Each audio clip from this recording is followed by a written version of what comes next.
Let's move on now to your map vetoes as we get stuck in to find out where we are going, and we are kicking off Lothar on Icebox. Oh, well, that's interesting. We start with Icebox. So historically speaking, actually, I wanted to see Ascend. FNATIC is like the team that, let's say, built the metagame on how to play Icebox efficiently. They were one of the first teams to introduce Killjoy to the lineup, which is fantastic, historically speaking, a combo with the Viper. Now, G2 though, they were one of the first to go for the double, quote-unquote, Sentinel setup with the Chamber and the Killjoy at the same time with no duelists. Yes. So now the question will be, will we see any changes? Will we see still like the Killjoy Viper Chamber combination from both maybe? Maybe because we've seen FNATIC also swap to that. So there's like this kind of a similar approach from both teams.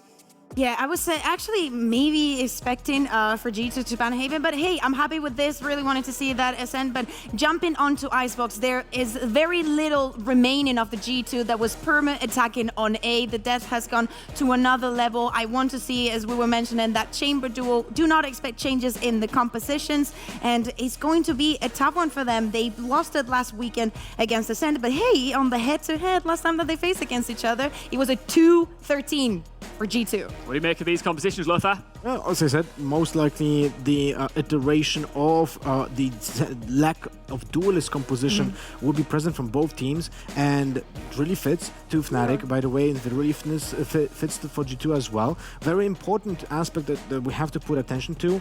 Delke and Alpha are actually have very similar responsibilities on attack because they both like to lurk and go through mid areas. When it comes to Alpha, like he was actually, Sue was breaking up that on the demonstrator. I was thinking of that. Yeah, Alpha has like a very nice game sense when it comes to reading when to push because the pressure is being done from the other side of the map. Something when I was breaking down for the big BBL, which Big didn't do, but FNATIC is actually managing to pull off, and Alpha plays off it. So that's a very scary player to play against on the attack.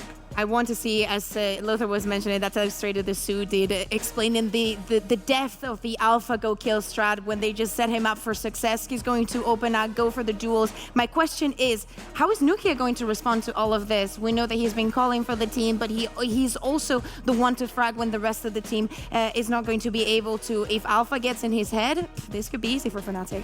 Nokia has also the issue of that he's playing on Sova. Yeah. So he has like 8 seconds per round wasted because he's just standing like this, you know, he's like with the drone. 8 seconds. So it's the nerf maybe is a buff to him because now he's spending less time in the drone. Are we ready? Totally. Big banger of a series incoming. Map 1. I know we're ready for it, and I know that Hypop and Pansy are too. Pansy. I'm going to call him Hansy. What do you think, guys? Hansy. It's somehow gotten worse, Mike. It's somehow gotten worse. And the bar was already pretty low as well. It was on the ground. You had dropped said bar, yet to pick it up. We'll wait and see. There's a whole other map, potentially, unless it goes to 3, which our producer has tried to... bring into life. It's like, oh, do you think it's going to be like a 2-0? Or you think a quick game G2 or FNATIC? Done by 7, obviously, maybe? It's a curse now. You know what's happening. So, in case you've never met them before, brand new players to your eyes, 2 very unknown teams, let's reintroduce you to G2 and FNATIC. Now, Mike, normally we have the little back and forth, we're doing stuff, but, I mean, even FNATIC are posing for pictures. So, feeling themselves, rightfully so. Yeah, I mean, I made a comment last time we actually casted FNATIC of there's always this element of, what do FNATIC do with some downtime and a roster change and a little bit of time back in the lab. This has been the best they've looked coming out of one of those kind of transitions, honestly. Honestly, terrifying, but beautiful to watch. Yeah, I think the thing that always scares me is, like, especially with, like, not unproven players, they're not. Like, Alfea is fantastic, right? Everyone can see that capability. I just want a land performance. That's all I want. Then I'm all aboard, man. Just give me. I need longevity, right? Like, I think everyone, just on like vision alone, this round's already playing out, but regardless, vision alone, just on the the eye test, this FNATIC is by far the leaders in EMEA, and I'd argue probably was some of the best in the world. And I think NA right now has the upper hand over EMEA, if I'm completely honest. If we're talking big picture now, because we've got, FNATIC on the screen, I'm curious to see how well they do, because I honestly want to see that big performance. And this is Mystic looking like he wants a big performance himself, but it's not over yet. You've got Mixwell, Nuki, and Avova willing to put up a fight, but you've got the two. Well, one of the heavy hitters still standing. It's Alpha here, and he's quite good at this game, Mike. He's found the third in the pistol round here. Yeah, found the opener as well, by the way. It's quite good. FNATIC get themselves on the board, and I mean, you come back to the conversation not so long ago we were having where G2 had their stomping ground on Icebox, but I'd counter that with actually, I mean, particularly the last two performances here from FNATIC on Icebox. Sure. You come into this just thinking, recent form aside across the board, FNATIC should still be in total control here. Their attacking sides on Icebox have just been a joy to watch, and it's just seeing the master plan come together. Yep. Now, again, this should be a comfortable round. Minimal coming out from G2 here. But always dangerous in these rounds. One thing we will say about G2, there is no round that they are truly out of, no matter what. However, FNATIC should be clinical enough, and we have to start holding them to a higher standard, right? Like, Bo actually slipping back in, eating a lot of that nano swarm damage if he just wanted to avoid an angle or something, but FNATIC find 3 kills with minimal resistance here. A site Spike planted. under control. Hoodie with a master in hand. Obviously Mixwell, full headhunter at his disposal. Will find the first, but well, they can build upon that now. I'm feeling the answer is no. And Boaster and Mystic will shut it down. So let's. I'm actually curious. Where do you put FNATIC currently in EMEA? Easy question to start with. Top. Unquestionably, like substantially far ahead, right? Yeah, I even with how FBX have looked, I still put FNATIC ahead. I agree. Now, globally, how do you think they kind of shape up to what we're seeing, you know, across the board? 'Cause I know you watch a lot of, you know, North American Valorant as well. I know you touch in with a lot of regions. Do you think this is the best team we're gonna be able to put out? Since, like, you know, when Master 3 Mech were in their best form, do you think this is the best? You know, even Ascend, I guess you could argue. I feel like FNATIC is still ahead of where Mech were, yes. Were in that. Okay, interesting. Again, I'm just, until we see LAN, it's so difficult to even just it's all theory, make man. the Like, call. of course, it could all change. You never know. For now, what we do know is FNATIC are on the bonus. Do you have that nice little rifle with Round Alpha 3 here? lockdown, though. Yep, that's the one thing that's really good about having Alpha here on this team. Seems to be able to get a lot of those locked down. So I don't know where he gets them from. But man's got a few. So already, plant should be coming in. Meadow does find Boast up, but FNATIC are in the post plant, which is a pretty dream scenario considering the scenario they're in. And Alpha is going to need a little bit more, though. Needs to really get involved this round, as you can already see that G2 is starting to build back in towards the site. A really good attempt at it so far. Enzo noted. And they just have to clear Alpha. Tucked in the corner. Slow goes in, so Enzo's options are now dwindling, but the fuse not quite started yet. Last player standing. Nicky will find that one. Enzo got to back away, can see this Vandal in hand, so be huge if, even with 3,300 here, he can carry that across into the next purchase. Only able really to find the 1 kill, force out Nuki to repurchase that shield. As yeah, and I'm not sure really what the trade-off is there. If the plant comes through early, if they can reset a little more comfortably, Boaster falling obviously takes away some of that post-plant strength that they have in terms of the utility. But again, you're locked down in round 3. It's the best shot you're going to get, right, to convert that.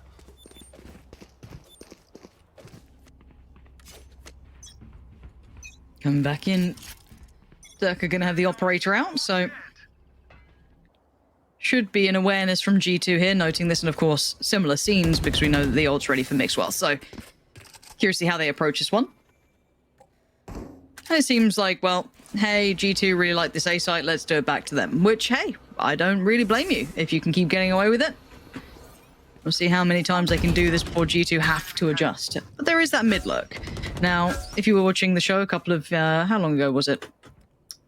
I don't know, not too long ago. Yinto was kind enough to do a nice little analyst segment. Normally it's Alpha doing that nice little mid lurk. This time it's Boaster, not to the same degree as Alpha here does, but we'll see how that works out going forward, if that's something we're going to see more and more often, if they're going to try and exploit this. But That said, FNATIC and Mystic on the drive-by. Pin down Meadow and the site's theirs, but Avova shot right back to it.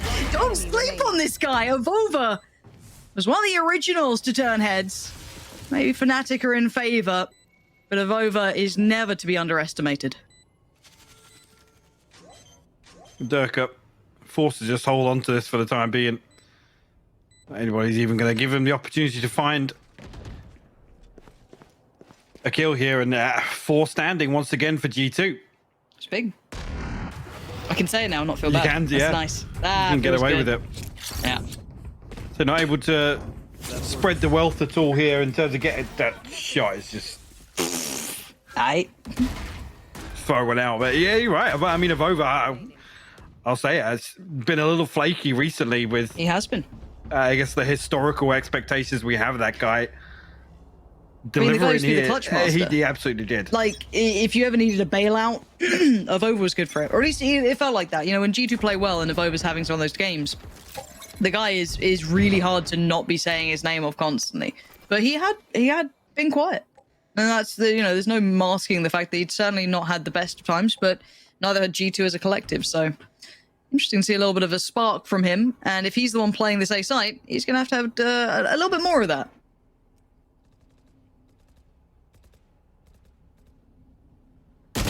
I mean, FNATIC again just going to try and force the issue towards A site. Alpha Air will find an opener once again.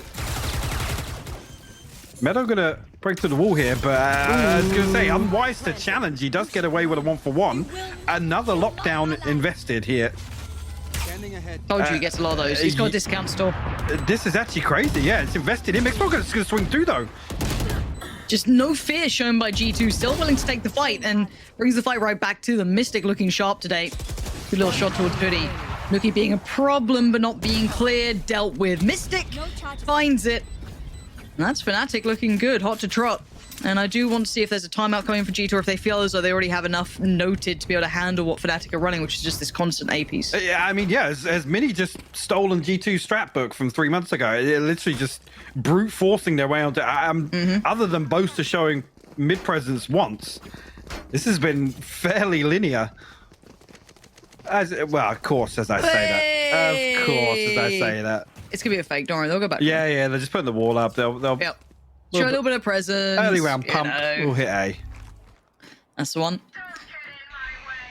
First time you can see the challenge on Mixwell and Durka.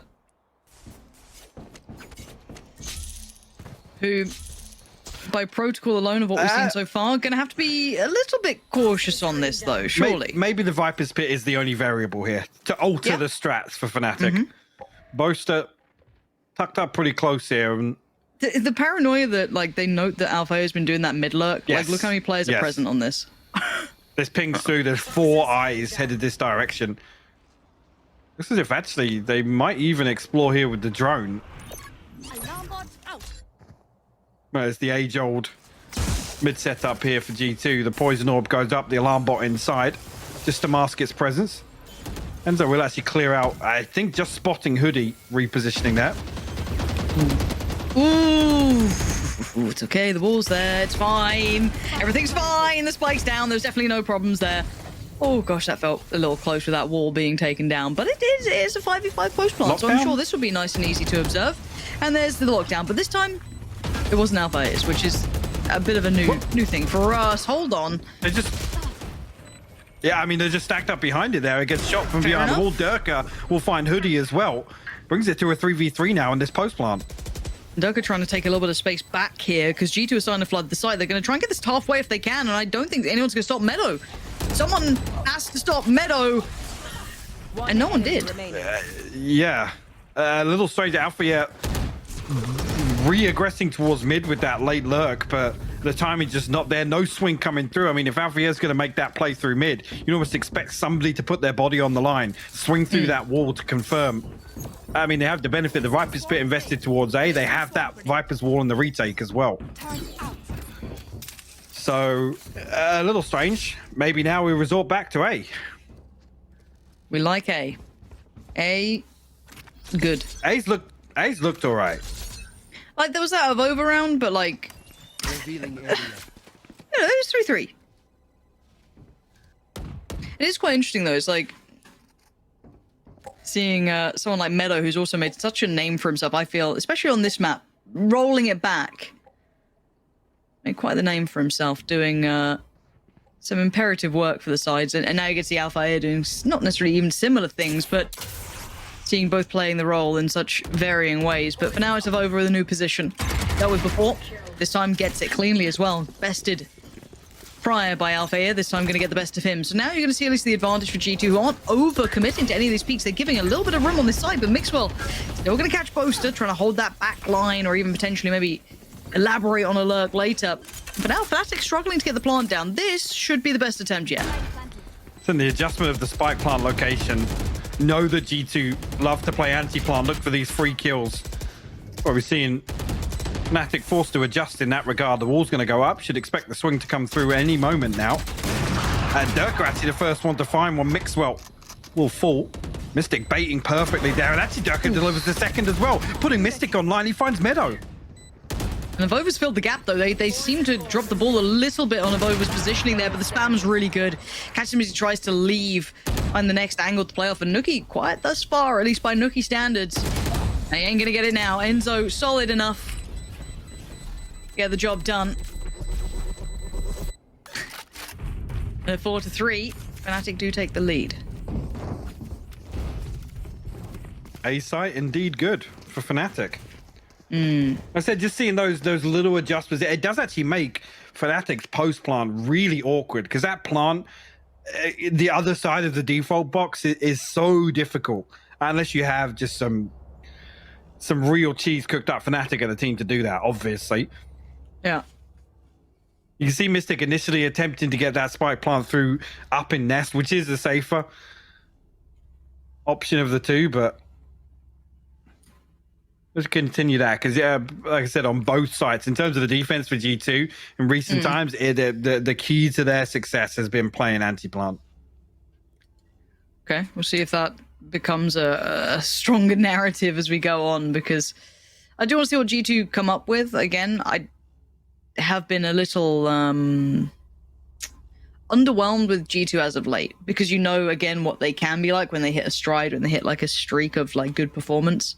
I want to see them find form, and I don't necessarily feel it's going to be here, nor that this game is the one that would reinvigorate my faith in them, right? But I'd like to see G2 rebound, because they're always a good team to be watching. But for now, facing probably the best by a decent margin in EMEA. So it should be a nice little idea as to where they're at in the process, how things are looking. A good way to touch base. And FNATIC, a bit more of a free day as such in that regard. Obviously, they want to keep the record of being undefeated going forward. It's not going to be a complete day off, but compared to that big game, the BBL game, for example, how pretty mech were feeling watching that, very different atmosphere.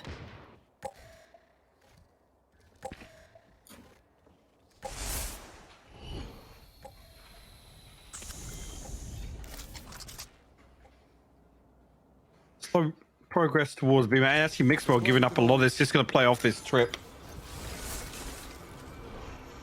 Wall goes up. And Nano Swarm in place as well. You can hear this rotation coming through already. But again, D2 so anxious about that mid lurk. Mystic forced off initially here. Well, Mixwell's even going to look for a kill. The Hunter's Fury. The next line of defense, like I said, this anti-plant so prominent in some of these rounds, but going to burn things up. The wall not actually dealt with yet, so unlucky that Mixwell on the back of the snake bite, able to find that, get the Tour de Force online as well. Yeah, he waited so patiently, basically gave away nothing during all of that. He was so close by, and look, he's found Dirk is going to remove him from the equation. This is massive. Up here in Enzo, kind of sweating in this. They've been forced off this. Maybe there's a reason they go towards A and not towards the B side, because right now G2 doing exactly what the doctor ordered. And it's got to be said, Mixwell, those two finding as they tried to peel away from the site, timing could not have been better. I mean, it's so difficult. This round with a scrappy investment, we'll call it that, minimal investment to come through. The Hunter's Fury, the Snake Bite, the Nanoswarm, everything is about delay. You talk about the patience of Mixwell. He's actually in a position to sit there the entire time, then wait for a teammate to come through, or a teammate or two to come through, actually break that chunk in the wall. The perfect timing for the Snake Bite. He's got two very, very squishy opponents on the other side of it then. That's with nothing. Just completely ripping apart that B-side execute from FNATIC. Scanning ahead.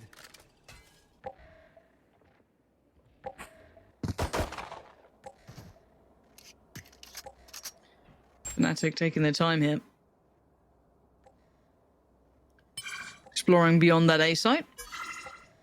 Maybe the fact of Vova so close to that ult again going to be weighing heavy in their mind, but Mixwell tested once again. Now, last time he passed this test with flying colors. Cool. Nearly finds the adjustment there. Unfortunate, doesn't find the kill. Well, the answer here is FNATIC to dig a little deeper, push beyond this default plant. Like I said, they have to make these adjustments here. Hunter's Fury going to come through. Viper Spit rings off as well. Durka and Enzo will find kills. Okay. 3v4, Mixwell dipping his toes in the water. Nuki's going to find Durka, but Mixwell going to be taking actually a lot of space. I'm pretty sure noting Boaster connects well. Lockdown comes in, though, in response, and Mixwell wants to try and make the most of this while he can. What can he get out of this one, though? Looks for the peak. Oh, he could have almost had him. And now the timing's atrocious. Alpha reads it so well to punish Mixwell as he tries to fall away. Now G2 finally get let out of those starting blocks, but how do you get past this in a post plant? Two shock darts to work with here that not even sure if the recon will reveal when it lands inside the poison orb. Nuki will be punished if over. Goes for the stick, though. Going to get half at least. No one's hit him yet. Okay. There we go. Okay, okay. Nah, tiny knife. I don't know why it just still makes me happy that that thing exists. Hey, I mean, you said it, right? We'll have to see if that narrative develops. FNATIC, again, innovating, I assume, on the fly here with no real post-plant lineups or anything like that. A solid post-plant hold. You can see the adjustment here to make sure that they avoid this anti-plant. They have to dig a little bit deeper. They have to progress through, and it's so heads up. It's the awareness round by round the FNATIC show as well, which is the second layer to their success. Okay, 4-5, and by all accounts, this has been a pretty good performance so far, right? Like, this is actually not bad from G2. We have to take what's in front of us here. This is actually decent work from them after having a very, very shaky run.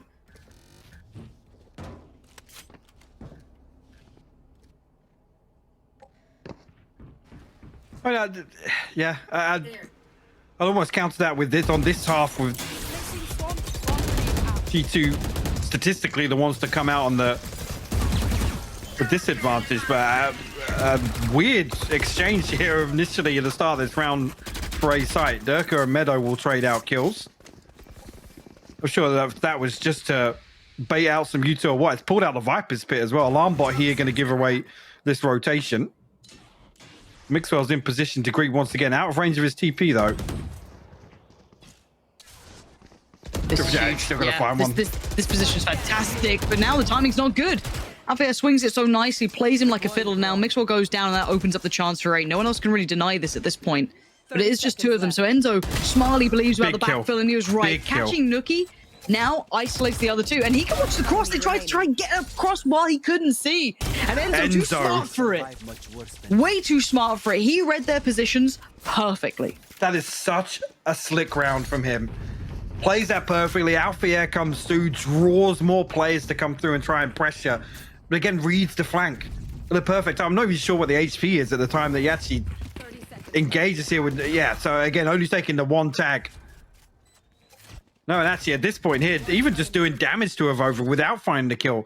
Meadow's down to 10 HP from that early engagement on A site. That's actually so nice to see, because again, of course, Alpha is always the kind of headline star, right? You always talk about him when you're talking about this team, but Enzo's showing some of that cerebral play that's just beautiful to watch, really reading the opponent well. And that's going to break a fair amount of G2's money. I mean, yeah, you got Nuki and Mixwell being able to get some rifles out, but beyond that, what are you going to talk about? Nothing, because Alpha here has just opened up the site. Light work for the man, Nuki. desperate to make it work, and well, this is just looking frayed by all accounts, unless Loki can keep going. Well, the stick's coming through. G2 doing G2 things once again, and nothing coming through to prevent it. Meadow just sticks it. I mean, yeah, delayed. There was lineups there. The snake bite and the shock dart come through eventually, but this is the thing, man. G2 just get away with murder sometimes. It's like it's. Yeah.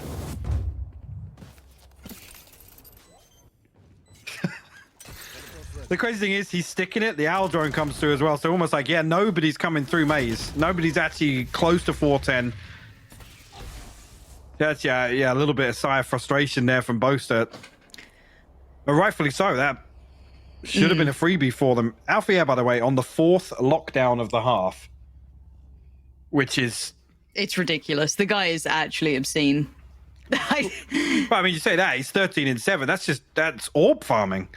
Like he's only effectively had 20 orbs off of kills, and then I haven't seen him planted too much. That's been mostly Mystic. So this has literally been the game plan from the get-go for FNATIC, is to get him farming orb. That's actually crazy. Yeah, that is actually ridiculous. And apologies, I've been a little quiet. My monitor's decided now's the time to start flickering and make me nervous, Mike. Because that's a good sign when they do that, right? Always. Don't go quiet on me. I'm like, he's crashed. That could be your internet. I'm done with this conversation. I'm done with you. See if FNATIC can close out. I mean, Mixwell here on a Marshall. Ultimates for G2. Scanning ahead. Lockdown, revive. Nookie and Mixwell potential to get it online here. As we already noted, FNATIC do have a lockdown of their own to work with. And also a res. Both have got to be careful here, because look at the amount of pressure coming through B main and Avova tucked deep in mid. You should run. Well, Boast has heard it. You should note this, right? Right? Yeah, okay. Quarter of over. That's a big massive, kill. and the site's theirs, yeah. That was the closest player to this, essentially, at this point. Now it's just buying time. It removes the Viper Wall from the retake as well. They know there's no snake bite coming through. They can plant default a little more comfortable now. Well, comfort gets removed quickly. As the res comes out and the trade comes in, again, this still should be difficult, but then adding this to the equation, it changes matters. Suddenly, FNATIC better not have been resting on their laurels. This comes back online as Mystic does at least catch Hoodie. But again, careful with this. You can already see the utility coming out, but it's going to be looking to get it at least halfway. Puts his life on for it as well. Enzo gonna catch him, but they need to get this defuse going now. Time is starting to run out here, and Durka just sprays on in.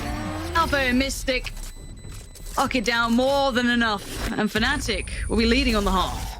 Switching sides. Solid finish for them. A couple of rounds slipped through their fingers, I gotta say, with G2 just sticking diffuses.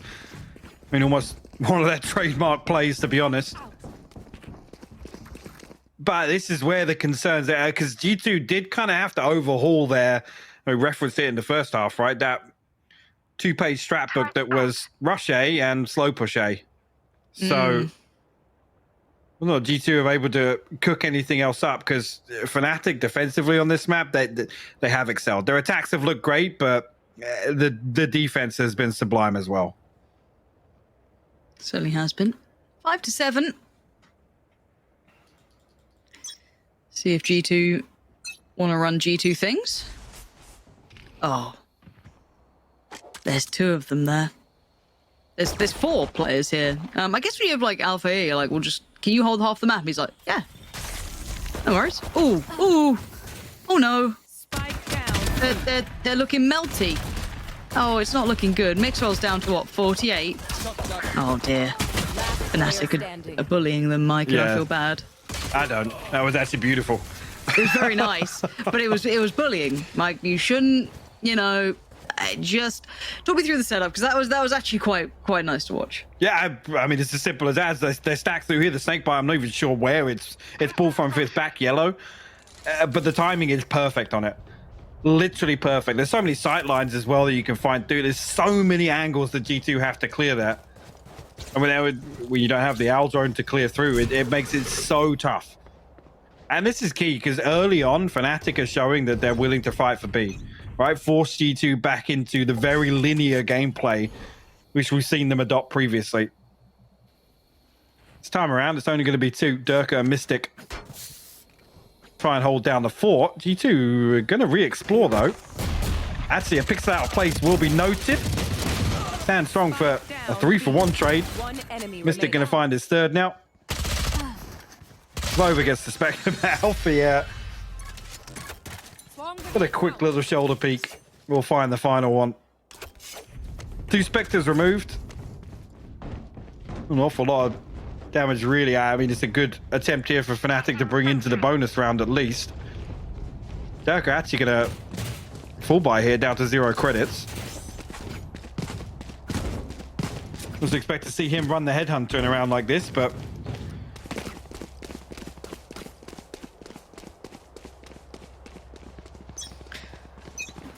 okay.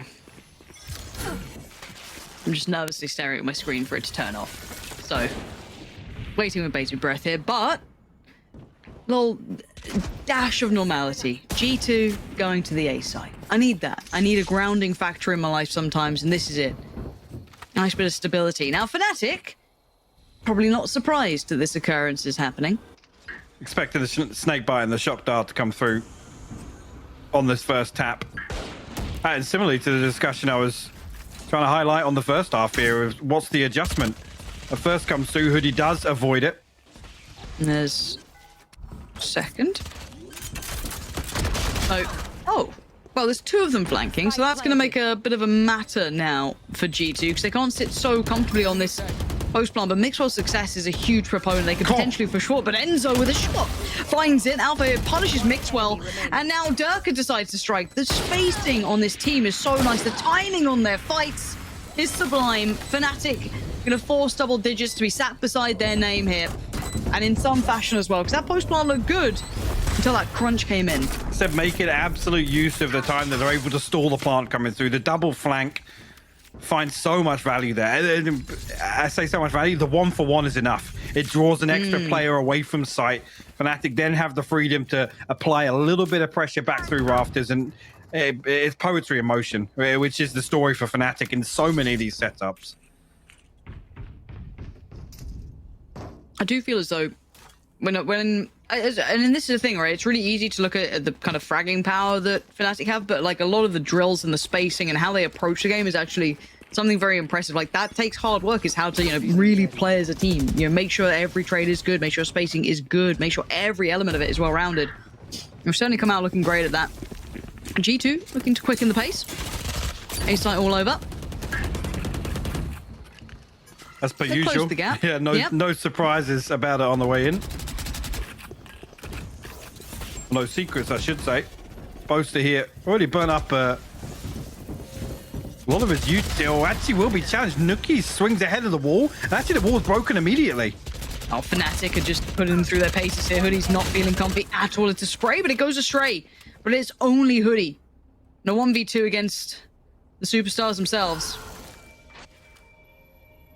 And it looks like they're walking together on this. Hoodie's angle's not terrible until he looks away. Yeah, the timing is terrible. there. Yeah, it's not going to happen. FNATIC make it to 11. See where, I mean, a comfortable situation to be in here, potentially with G2. A few factors to maybe try and secure this round. 1 away from 4 ultimates. Nookie 2 off the Hunter's Fury. Potential here to play it out a little bit scrappy. But really, a 6-round deficit, that's not really going to suit them too much. Actually, on the other side of things, FNATIC looking pretty healthy in terms of ultimates as well.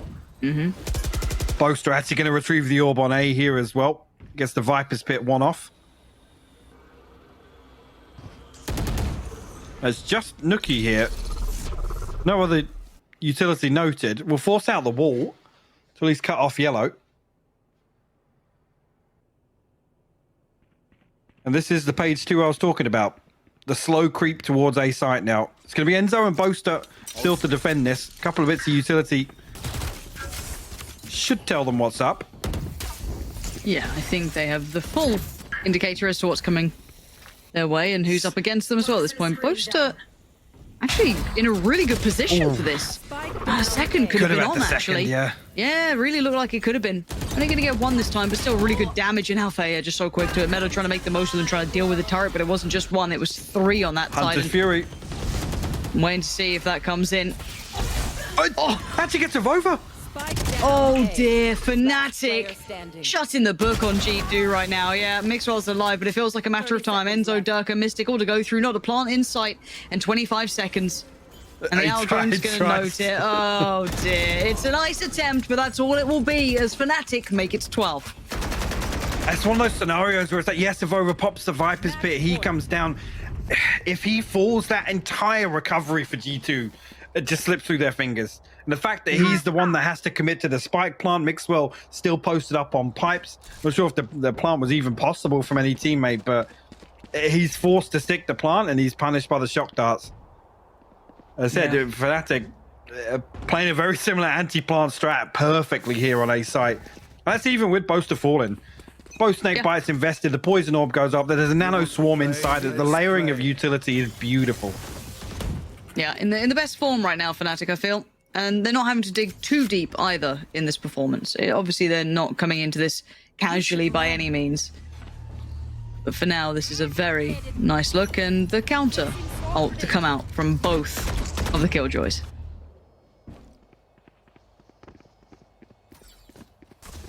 Well, Dirk is hit, so that's not great. It's not the best of times, but it is a 1v1 trade. The red's going to come out because at least Hoodie's got that ult ready to go, so they'll be back up to full numbers now, and they can maybe start making the progress they've been dreaming of. But bear in mind, it's not just Durka going for a little wander, as Boaster's going to pop the ult. Try and control as much of their A site as feasibly possible. And G2 looking hesitant on this, and bear in mind, look what's coming around the corner.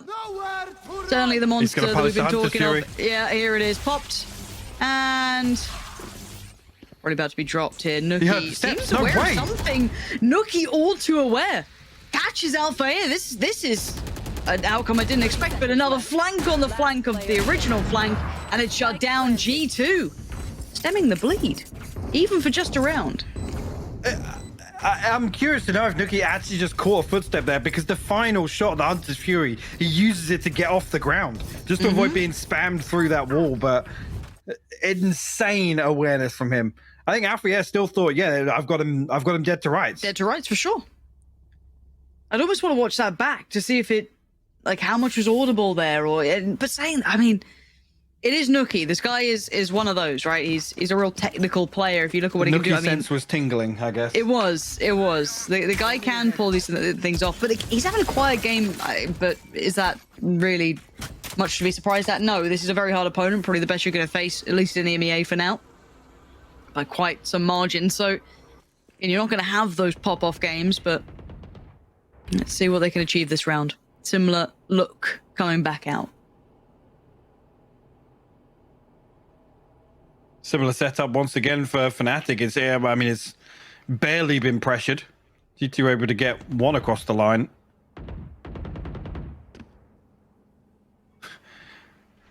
It's so linear from G2 on the attack that against a team like FNATIC, you've got to assume they do their homework, right? And they do it very well. Actually, just to know, look what's happened to that very wealthy ultimate cycle for G2. So they got to build all this back up now. And yeah, this is where it becomes quite an arduous task for them. You're not near it, right? It's not something that's feasibly happening anytime soon. Hoodie 38 HP, it doesn't get away. Enzo's caught him quickly there. Quick punish on the plant. Vova's lurk gets revealed and he has to go away. He has to readjust. You can't just try and lurk that out late. You're not going to find value from it. Yes, you can maybe keep one player, but they still have the numbers to take a fight on the site. So he decides to go around. Meadow, not going to fall away too deep this time. Sits close enough by. They should have a little bit of utility to play this post plant, to say the least. G2 are in the position to get another one here. They get the res off. Weather the FNATIC storm. That brings the wall back up available for them. They have everything in the kit that they need for this one.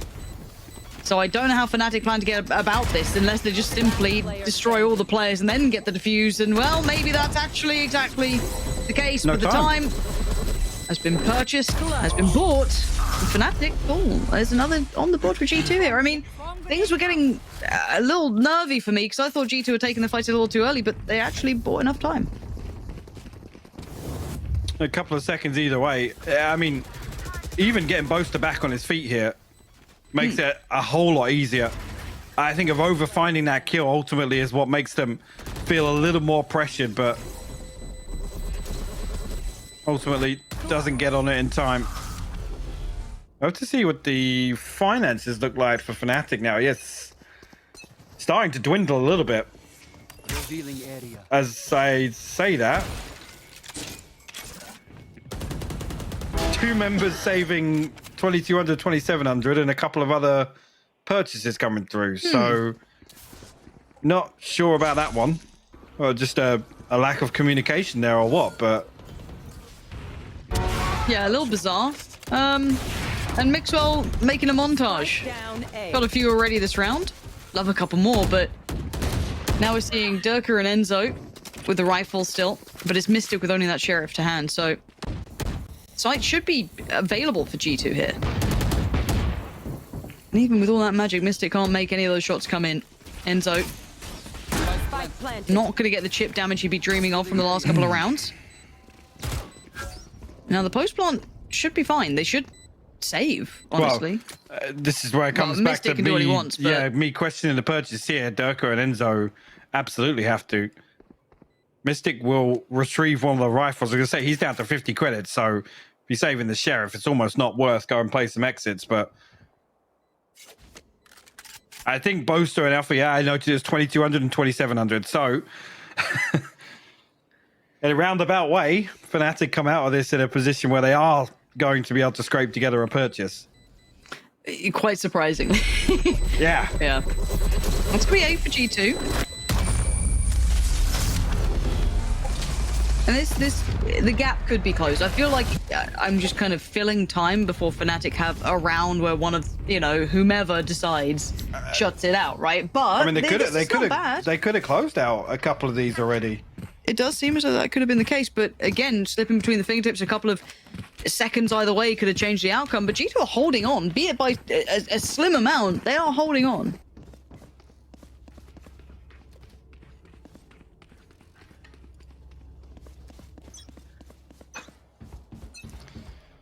You hear what's next on the list for G2?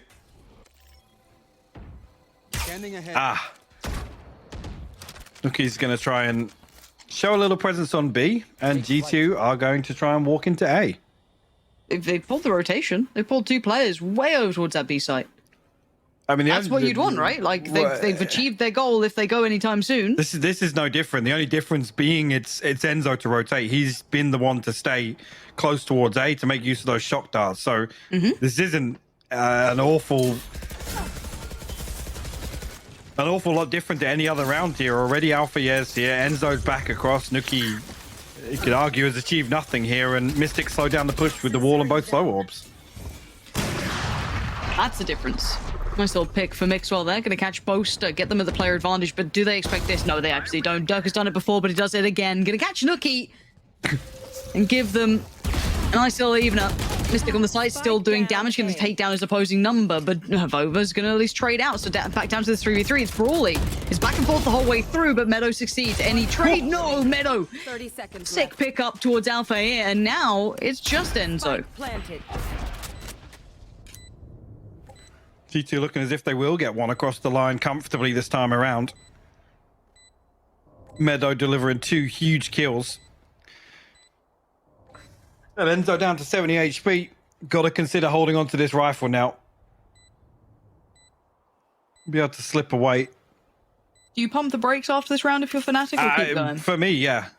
Yeah, I do. I initially was noting how good that anti-plant setup was working on A site. Now G2 are looking to...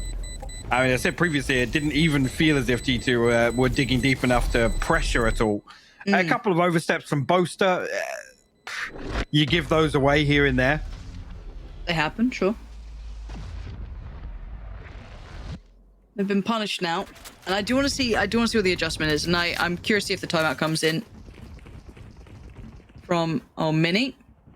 Or if maybe they feel they can address it on the fly.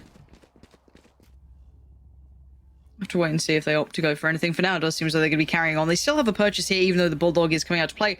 I'm surprised that their money hasn't suffered as much as I thought it would, because some of the, the rounds have been relatively close and all of this, but they've actually kept their money in decent check here, FNATIC, even though they are now sitting substantially lower, of course, on the board than they were. 4 on the trot now. Well, this is different now. So both are towards B. Enzo just throws the shoulder and catches a heady on Mixwell. And Mixwell's been good for openers. He has. He's been fine in picks. And there's the swing from Durka. That's still a 2-for-1 advantage at this point. Mystic's been generally good at getting 1-for-1 trade, and if this keeps going the way as we'd expect, you're gonna have FNATIC with the player advantage at this point, which actually G2 haven't been presented with much. They've generally had the player advantage going towards the site. Hoodie, he's 1 away from the res. That could be huge for G2 in this round. Is anyone going to give him the chance at it, though? It's been spotted as well.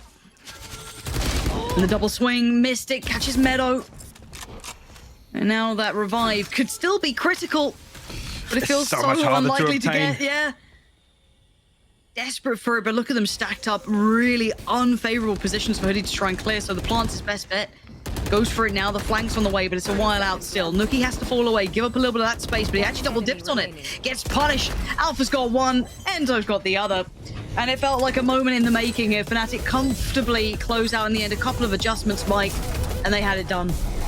Yeah, I mean, the first time really we've seen FNATIC dig deep for that first blood to actively seek out that engagement on the back of Enzo catching a beautiful headshot. Durka swings up on top of pipes. Could even TP after that first kill, but opts to find a little more damage. And I mean, after that, it's another great demonstration from FNATIC here on Icebox. Not sure if that was more G2 pressuring them as much as maybe they didn't have their finger on the pulse as much as maybe we'd expect. The buy, I'll come back to that. Just very strange to see that. I'd love to know whether that is G2 pressuring them and maybe a little bit of a miscommunication. I'd love to have a chat with Minnie about it. To be honest, that's the man I want to talk to in regards to that. But overall, G2 got more rounds than I'd expect here on Icebox, to be honest, Lauren. Yeah, it's kind of hard to quantify, right? Because by all accounts, FNATIC, if they are the best in EMEA, 9-13 against the very best when you guys are in a really, turbulent time, you'd be like, all right, that's not actually a terrible result. We'll take that. But again, you have to kind of weigh it up. It didn't feel like, obviously, FNATIC are playing at 120%. No. So again, for what it is, absolutely, Mike, that's it. But again, a good map one, I'd say, overall. Kind of exciting enough, but FNATIC tipping it over. So we're going to have to have map 2, which will be coming up in a moment's time. Before then, we'll be back to the desk. Welcome back to VCT EMEA Challengers. It is the final series of the groups, and FNATIC win their map pick in this clash of the rivals. I'm Ian, alongside Kakuka and Lothar. G2 held on as long as they possibly could, but it wasn't enough. Yeah, exactly. And especially with the first half that we saw coming in from FNATIC, all those rounds that they didn't manage to close because, some flanks were a little bit too late. They put too much emphasis on the strategy when G2 was just going for the diffuse. Maybe trying also for that first 5 rounds to just go on a G2 style of just going on to A. We saw some funny things happening, but still, G2 pushed to the limit. I feel like FNATIC kind of gifted a few rounds on the attack towards G2. Like Alpha here, I like what he did with the lurks on mid because he wasn't as aggressive on those lurks as he was before. Now there's a killjoy on the other side. Yeah, also. And also, I feel like he just wanted to condition the opponents that he might do it, but he will not do it. And that puts like the doubt in G2's mind. But in general, I wanted to just say that whoever plays Sage in any of those teams, I really, really don't want to be in your shoes. Planting the spike on any of the sides when both teams have like this kind of emphasis on using the utility to stop the plant with the snakebite, nano swarm or shock darts combos, Hunter's Fury, and there's like every single time something is being used on you. And by the way, FNATIC, planted 12 times out of 12 rounds, 7 times on Mystic, 5,000 Alpha Air this game. Yeah, I was gonna tell you that because the only variant that I'm going to take to Alpha Go Kill is Alpha Go Plant and get your ultimate. 4 lockdowns. By round 5, he was using his second lockdown. Like, what kind of killjoy does that? There's a lot of utility being used in this game. Absolutely. And Enzo, right? He's out here ringing in his birthday in tremendous fashion. He was living it up out there on Icebox. Listen, Enzo died 3 times on the first half, even though they lost 5 rounds, because we were talking about how FNATIC gifted some of them to G2. But not only that, on the defense, you're talking about how they use the utility to prevent those plant. He was always there on the reading, especially on display, is literally perfect. The movement, the understanding of the situation on the side of Enzo. Even on the defense, when they didn't know what to do or how to react to Mixwell getting that first kill, the solution was, Enzo, can you just go and take that duel for us? And he was like, yeah, sure. And they closed him up. Well, there was a lot of rounds where Enzo was just playing retake on A side with his arrow, waiting for the rest of the team, and then they just coordinate everything together. Get yourself over there, Lothar. Oh yeah, right, sure. I mean, there was a lot of stuff happening in this game. One thing that I want to really pay attention to is in this round, you're gonna see a flank. We're gonna zoom in this on the minimap. It wasn't shown from the POV, but you can see it on the minimap here, where both Sage and Chamber are flanking, right? And there's of course a Chamber trap here in front of them. So what they will use was not a smoke, not anything. It's just gonna be a Sage wall that's gonna be used to just cut off the trap, and that will catch Nuki off guard. Even though Nuki, I don't know how he does it, but he's always, even when he knows there's a trap, he's still gonna look at that angle and still find one. So that's kudos to him. But you know, you can see that the creativity to outplay the Chambers is there. Also, the plant, something that I wanted to mention here from G2, the plant here is in the best possible spot to plant. Look at the position here, because it's hard to show.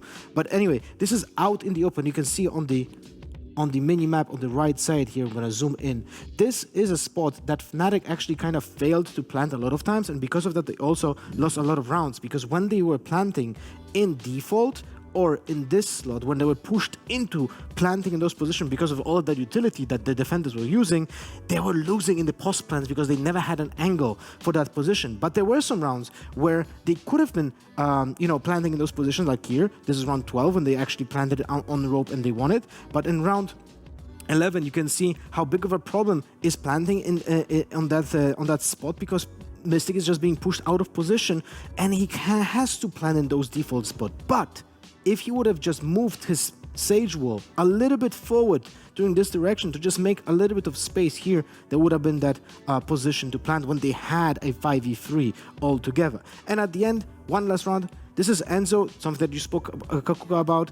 This is showcasing how smart will he play around his movement. He knows that a player is pushing on mid, and after getting the kill, what does he do? He doesn't fight. He repositions towards the most right side angle on the container. So he was gonna be watching the cross, and if he's not gonna get the kill here, he's not gonna fight again. He gets the kill, so it doesn't matter. But if he would not get that kill, he would have just hide again, play time, because it's a 2v1, the spike is planted, and him staying alive there will put pressure on that retake. The birthday boy, Chef's Kiss, actually, he had a brilliant performance. There's not a thing that I would change. 26 and living the dream. Yep. All right, the next map that we will be going to is, of course, Split. And you've got to fancy at least that G2 have a shot here, right? Yeah, exactly. I mean, why not? If we talk about G2, I think that this is motivated because of what happened last week against Ascent, and it's one of the most played maps alongside Icebox. But I think it's a very good pick to pick against FNATIC, because I think that they still have nightmares with what happened against Meg right here. And also, like, I would have gotten nightmares as well if I would ever play against Mixwell, if he has the performance that he had against Ascend. He was then beast. If I remember correctly, 28 frags or something. It was insane. I can't remember. But yeah. It was over 25, and on Split, on Chamber, when you have a very limited amount of space that you get with the traps because you only have one, and he was just going in aggressively and just taking those gunfights, and he was very effective at it. This is the thing. You got G2 fans watching right now who will be, confident that somebody, at least one player on their roster, has the potential here to pop off. Oh, more than one. Nuke is going to be playing on the race. My only concern is that we're in for a treat because Enzo is most likely going to play with that Fade. They actually decided to go for this map last week, even though it was a close one against Focus. I think that it's going to be a clash of titans. The problem is that the difference between G2 last week and what we're going to see now is that they're going to be starting on the attack, if I'm not in the wrong, or FNATIC just wants to have fun and decided to start on the attack. I can check. Well, thing is also, I feel like FNATIC is just a strong, way stronger Nice defense, team Yeah, to play against than Ascend, because Ascend is more of a team that plays off each other from small fundamentals, right? And if they fail at that, then it's easy to read them. While FNATIC will have a lot of utility combos, specifically, as you mentioned, on that Fade, the Seas has a potential to combo with the Raze, with the Viper, but not only that, we have the Omen in this lineup to have the recurring smokes that will just trap people in specific spots. Where on defense, you're gonna do a one-way on B main, and a one-way on A main, then for retakes, you're gonna have elbow space. There's a lot of here when it comes to utility that will just give it an advantage towards FNATIC. Yeah, the double control is going to be very, very strong on their side. And also we need to mention that on that split game, CNED was out. Like, he had the worst performance of his entire career. And that's to say for CNED, it's very low numbers, believe me. So now it's Turkey on the other side, and then you have Alpha, not on a Killjoy, but on a Race. So have fun. All right, well, Agent Select is incoming. Bear with us. We will throw you right back into this series very shortly. But seems we've got a little bit of time. This is Fantastic. We can speak about utility more. Well, you love to. Just before we get into it, right? This is a storied rivalry. History is there. How big would you say the gap is between these teams currently as it stands? I think there's a huge gap between any team and FNATIC. Yeah, FNATIC is just levels above everyone else. Even though FPX is looking fine, I don't think they're even close to FNATIC's current level. Yeah, let's talk about the agents, because do it. Let's see if they're gonna stick to their guns. I wouldn't be surprised if there will be some changes. But I really like FNATIC's lineup here because there's so many pieces of the puzzles that can fit together. Of course, the chamber of only one trap has to be a little bit more effective. You're not gonna see two traps being used on A, like one vent, one on main. Yes. So maybe a swap to B would make more sense. Or you just control a little bit more aggressively on A so you can put the trap towards the A main next to the orb.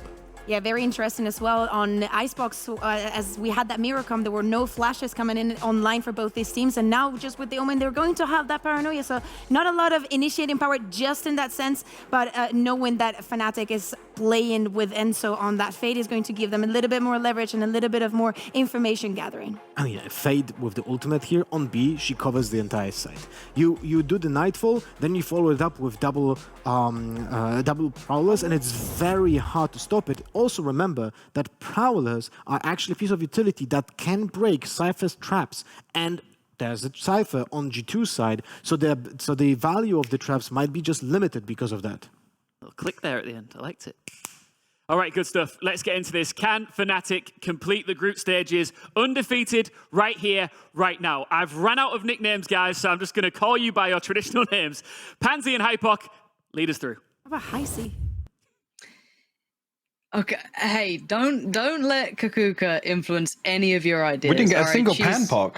There's Which the is most crazy. obvious Which is one. crazy. Yeah, I don't know, man. That feels kind of weird. But what does feel kind of exciting to me, Mike, is the prospect of this map, right? And what this could potentially be. Because I actually really like G2. Okay, G2 at their best on this map is some of the most fun Valorant you get to watch, right? But it's FNATIC they're facing.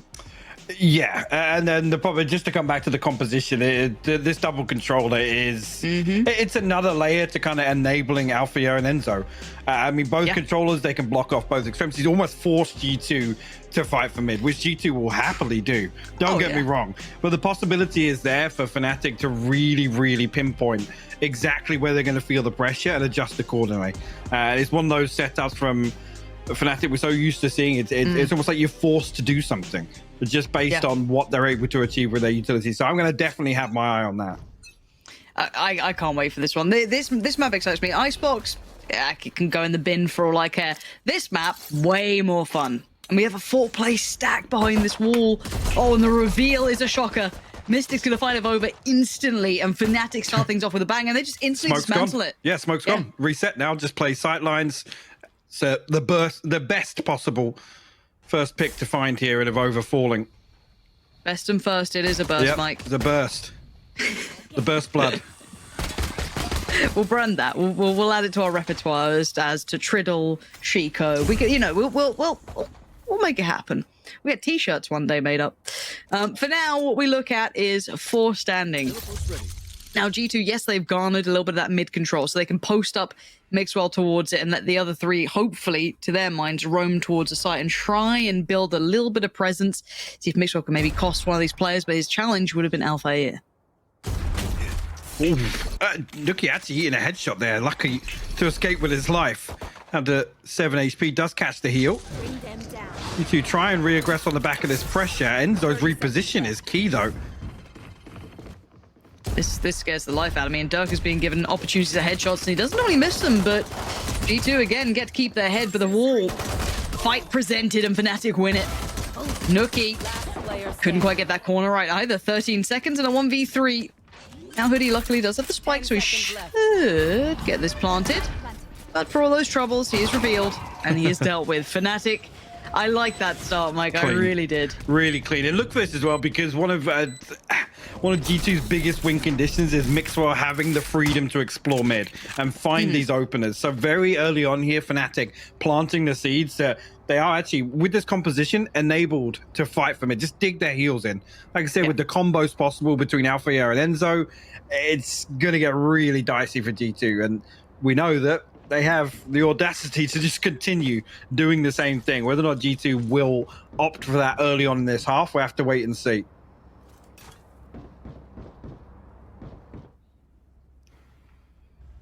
Look how deep this wall is as well through B main. It cuts off right at the choke point.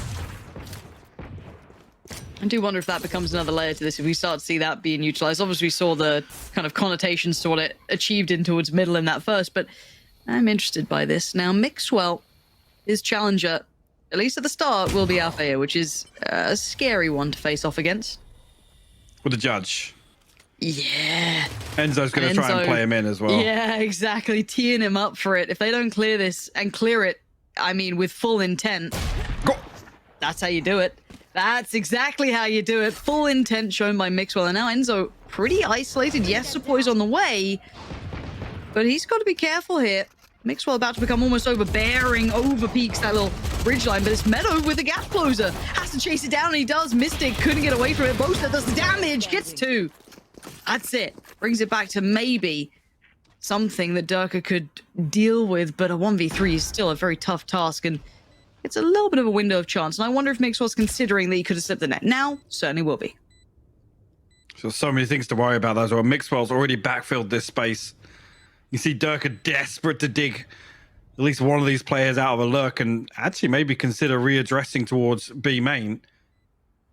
Yeah, the spike ticking away. I'm pretty sure the time's already concluded this one with where G2 are positioned. Well, Durka's just going to opt for a couple of exits here. Remove some of these upgrades. Now the first, the second, a little dicey. Not going to expect Mixwell though. Yeah. No. And initially, I mean, the setup is great. I was almost expecting another peak to come through from Enzo to further bait. Don't allow Meadow and Mixwell the time to comfortably explore male. Because Alpha he's got no safety net, right? I think when Boaster feels a bit of the pressure on main, that's what pulls Enzo away. But yeah, a little strange. I'm curious as to know the timing behind that. Enzo obviously throws the Prowler into main. It confirms presence on the other side, but at that point we're leaving Alpha to go 1v2. And with the judge, it's doable, but Mixwell hard clears him. So yeah, which was part of the win condition, right? That was like one of the main things that we were discussing. They really did have to focus on. 3 players stacked up this time. Watching here. A bit of a late walk, and you can see Enzo ready to actually maybe set this in motion. And the reveal's great timing on it. Whoa, I thought they could have had a shot on Mixwell there, but he does get to keep his life.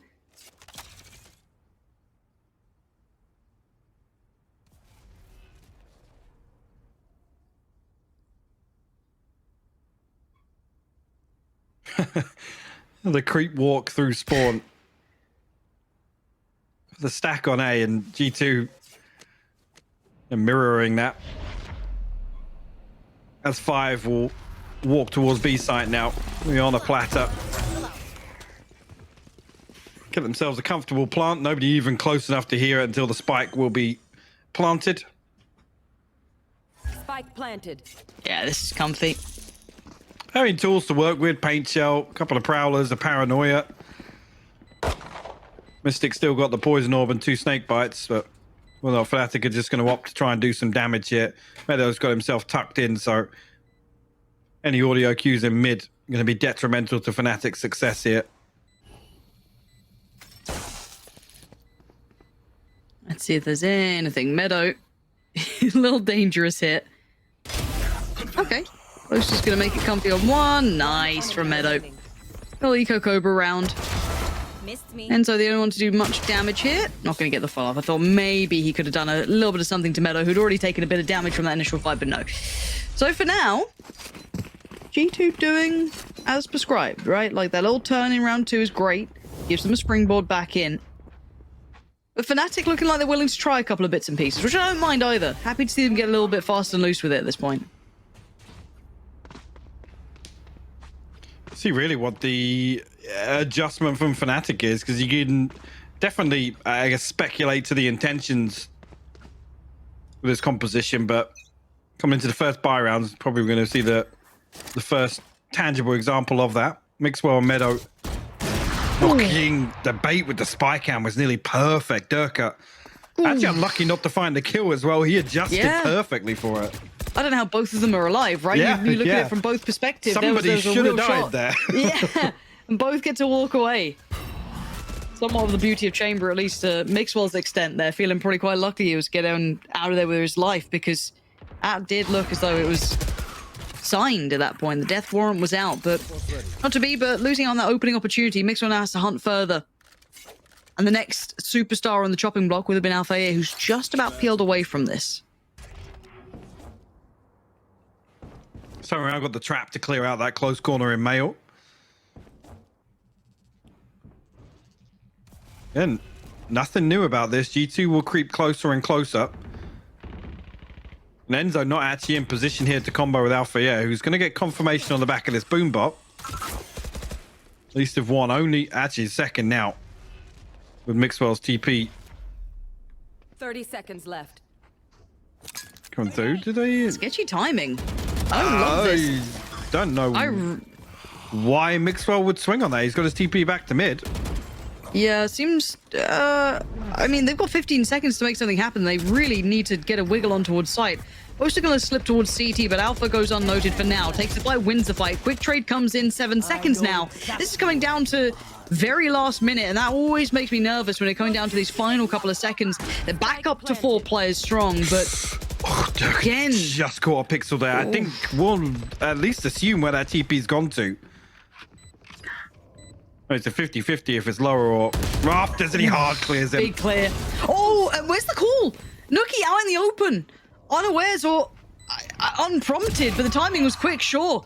But Hoodie now tries to isolate that fight on site. If he'd got Bolster, it could have been different, but that's not the case. Now the flank, it's with a Spectre, so it's gonna be labored at best. And it will be the defuse, and it will be FNATIC.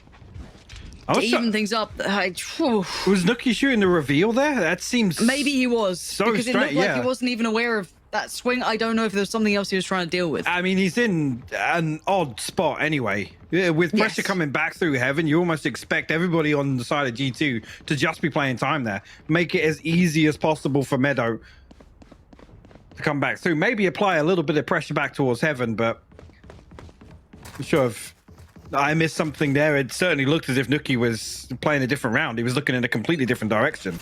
You want to play? Yeah, and generally I just question what he was up to, because you know that normally Nookie's got a plan, right? If there's any other player, like, oh, maybe just made a mistake. He doesn't make that many mistakes, and neither does Durka. Connects so cleanly towards Avoba. Now the ult's going to be popped over towards this side. Mystic is just putting up a barrier of entry. No one fancies that now. Maybe encourage this A piece, but there's already 3 players on this side, and that picture-in-picture doesn't look good when it does that. You're going to leaf out your monitor's book. How dare you do that? All right. Enzo actually catches a tag there. Mixwell tries to follow up on it. Durka in position to punish that. Cage triggered. A little bit of chip damage done. Meadow will be spotted out with the Prowler on the other side of this. But I think Durka should have been close enough to hear that reposition through sewers. So expecting the rotation to come through from Enzo, and there you go. Yeah. Yep. Just about holding deep towards CT, but close enough to be able to have impact if necessary. But again, you don't want to overextend. You don't want to do too much because you're still low HP, 29 HP.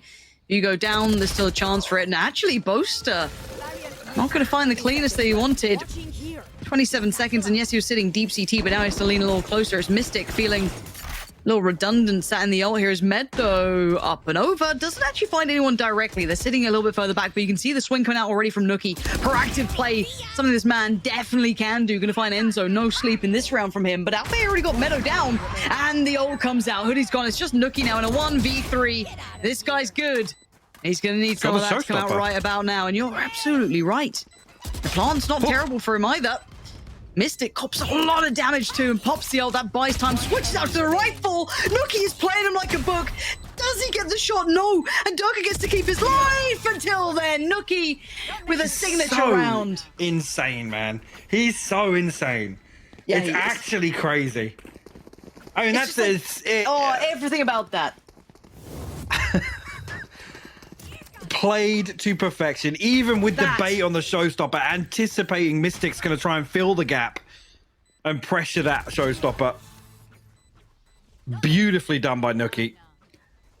After a round that's very difficult for G2 to try and recover, honestly. I mean, the Viper's Pit doesn't give FNATIC any sort of, you know, stranglehold on site itself. It doesn't protect a plant coming through, but G2 navigate their way through that, close out the round. Durka now tour de force in hand. Try and prevent any early progress through mid. Hopefully they're going to deal with the boombot for him. So, oh, just misses it. Yep. It's a chance for G2 now. Mystic picking up the mantle, but they're still holding from heaven. And Alpha shot towards Mixwell. Double dipping on it. Not going to get the better of Nookie this time. And Enzo too wide on the peak. Punished. It's Durka and Boaster. And that's not happened. Nookie's on a heater now. Feeling that confidence brewing as Boaster. And then you get close to that monitor on this POV. I don't think he's going to get much closer to this round, though. That frenzy, good as it can be. Unless... Let's get some god timing. Gets one, spots the plant. Couldn't adjust well enough. Voda's got it.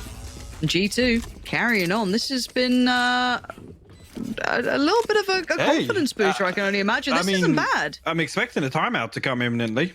Or maybe after this buy round, if it doesn't go their way.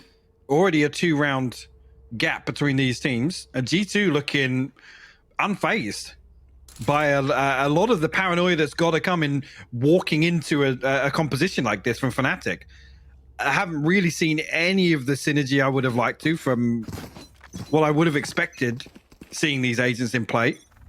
Yeah. G2 with a totally new look here, going to address towards A. The paranoia going to force Durka off, forces the TP out.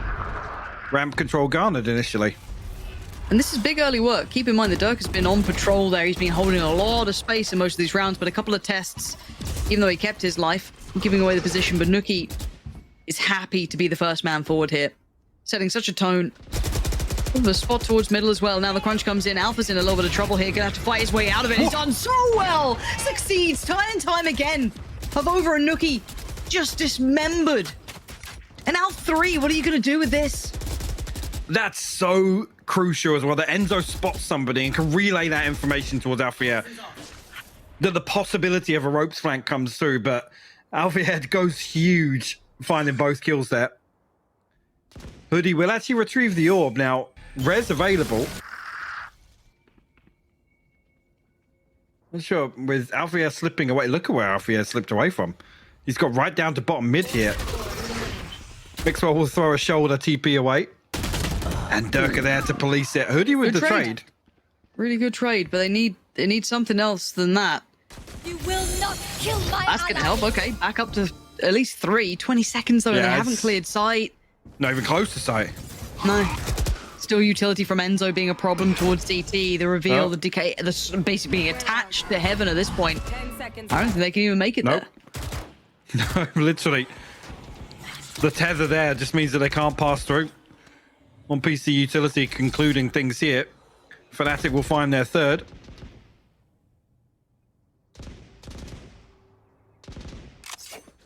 An interesting one to look back on, to be honest. Yeah. This was incredible. And you're right, this kind of stems from... Was it Enzo? I missed that spotted actually. it? There was it a Prowler that actually followed in. So Enzo spots. It must have been. We saw that with the observer switching across. Yes. We saw just a glimpse of a Vova. I didn't actually know. I think the Prowler actually follows into rope. So it's the perfect timing for that confirmation. Bomb buddy out. May not be the complete synergy you've been looking for, but that timing was perfect between the two of them. A reminder of what they can do here is Mixwell once again going to have that little bit of a fight towards middle quicker this time.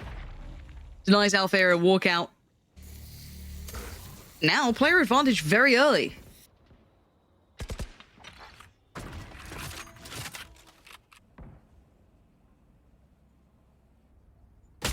Oh, both caught in a bad spot here. 5 HP, walls up. Dead. Yeah, G2 just absolutely walked over him. If that's what they're going to be trying to use here, a little bit of pressure towards middle, see if they can get a pick or just something, and then lean towards B. Boast has not been having a great day individually so far. So this, he could do with a bit of that here. That one's dead. Which means as well, I mean, FNATIC last week, Boaster was looking mechanically very sharp. It could be a factor here. Durka. Okay. We'll find another one to Nookie here. G2 are going to continue looking at the funds. Don't want to see another rifle removed, but Hoodie doesn't care too much for it.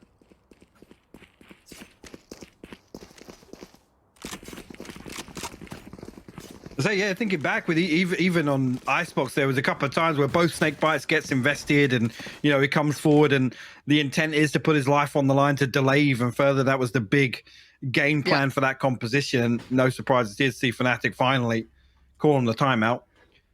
Needed to happen. It did. Looking at their purchase is going to be shaky on the next anyway. Yeah. Look where Enzo, Boaster, and Durka sit, but. Scenarios there where it's like, I mean, even the previous where he's holding that kind of just that pixel angle towards Heaven and overcommits to the spray a little bit. It's little things like that, you know, if it goes the other way, it's a huge bump for FNATIC, but you can see that kill, and it's so detrimental that the entire plan just falls to pieces for FNATIC. Oh, it's an unenviable position as well, because so much hinges on that. But it's one of those roles, it's like, well, if nothing happens, I'm sat here holding a pixel peak for a whole round. But again, the guy's been put in a tough position in that regard. So hopefully he can find a little bit of comfort here, because at the moment, a couple of cracks starting to show there. So outside of that, though, got to say, Nookie looking in fine form. That's always going to be a big game changer to me, is if Nookie's having a good day, that guy can do unthinkable things. So... eyes towards that if he can keep finding space, keep getting these challenges, but it looks like it could be a fight towards Durka at the start. I'm kind of interested here. Enzo setting into motion the utility, finds very little off the back, which would have been quite interesting. You could see the intent behind it with Alpha there, but this gives away a lot as well. So Nookie didn't even flinch when Durka made the sound cue through that cage. We paint shelled off the angle now. God, what a fight between these two as well. Nookie up against Durka. It's just like two people who are exceptionally good at their jobs. It's something very, very nice to watching that. I'd say Nookie at his best, sitting on a raise for me. I always think he's exceptional at it. And Durka certainly looks fantastic Cage triggered. on the chamber once he gets into the swing of things. Just being Durka, I think he looks quite good at. So he's doing all right in that front. Now, beyond that, though, I did like that little kind of utility setup and the push that came out from Alpha over towards this side on B, but... with no initial contact, no real commitment towards that A site, it looks like they're still sticking around. You can see that Prowler come out, and that's going to reveal at least one player's position here. We're not feeling the heat on the other side of the map. FNATIC got a fairly good idea. Confirmation on the back of Enzo's ultimate. And I'm not even sure actually if anybody's able to escape that. Mixwell will find Mystic elsewhere though. breaking the site isn't going to be easy. Look who's still waiting here. Alpha's now on patrol. This That's could going be to be huge. When he gets one. Wait, I've overstuck the TP. Excuse me, Avova, you have no right to this. Now Boaster in no man's land, but he does get a 3-on-1. That's the time to activate after a quiet couple of rounds against himself. Finds the eyes of Avova. And now with no time, though, it's all about playing your life. And that's exactly what Durka will do. As Avova almost made that round possible. What a clutch up from Boaster. As well, Durka even looking to face B main at that moment. He's down to, 14 shield and 95 health. He's one shot with the Phantom. Avova TP'd out of the smoke. You watch it here. When does he do this? Right here. He TP's my out of the smoke and God. gets behind Althea. That is... I thought he TP'd back in main somewhere. That is insanity. 10 seconds left. Spike down. Enemy remaining. Glimpses of what that player can be. Okay, Althea had almost good for 3 with the showstopper there as well. Yup.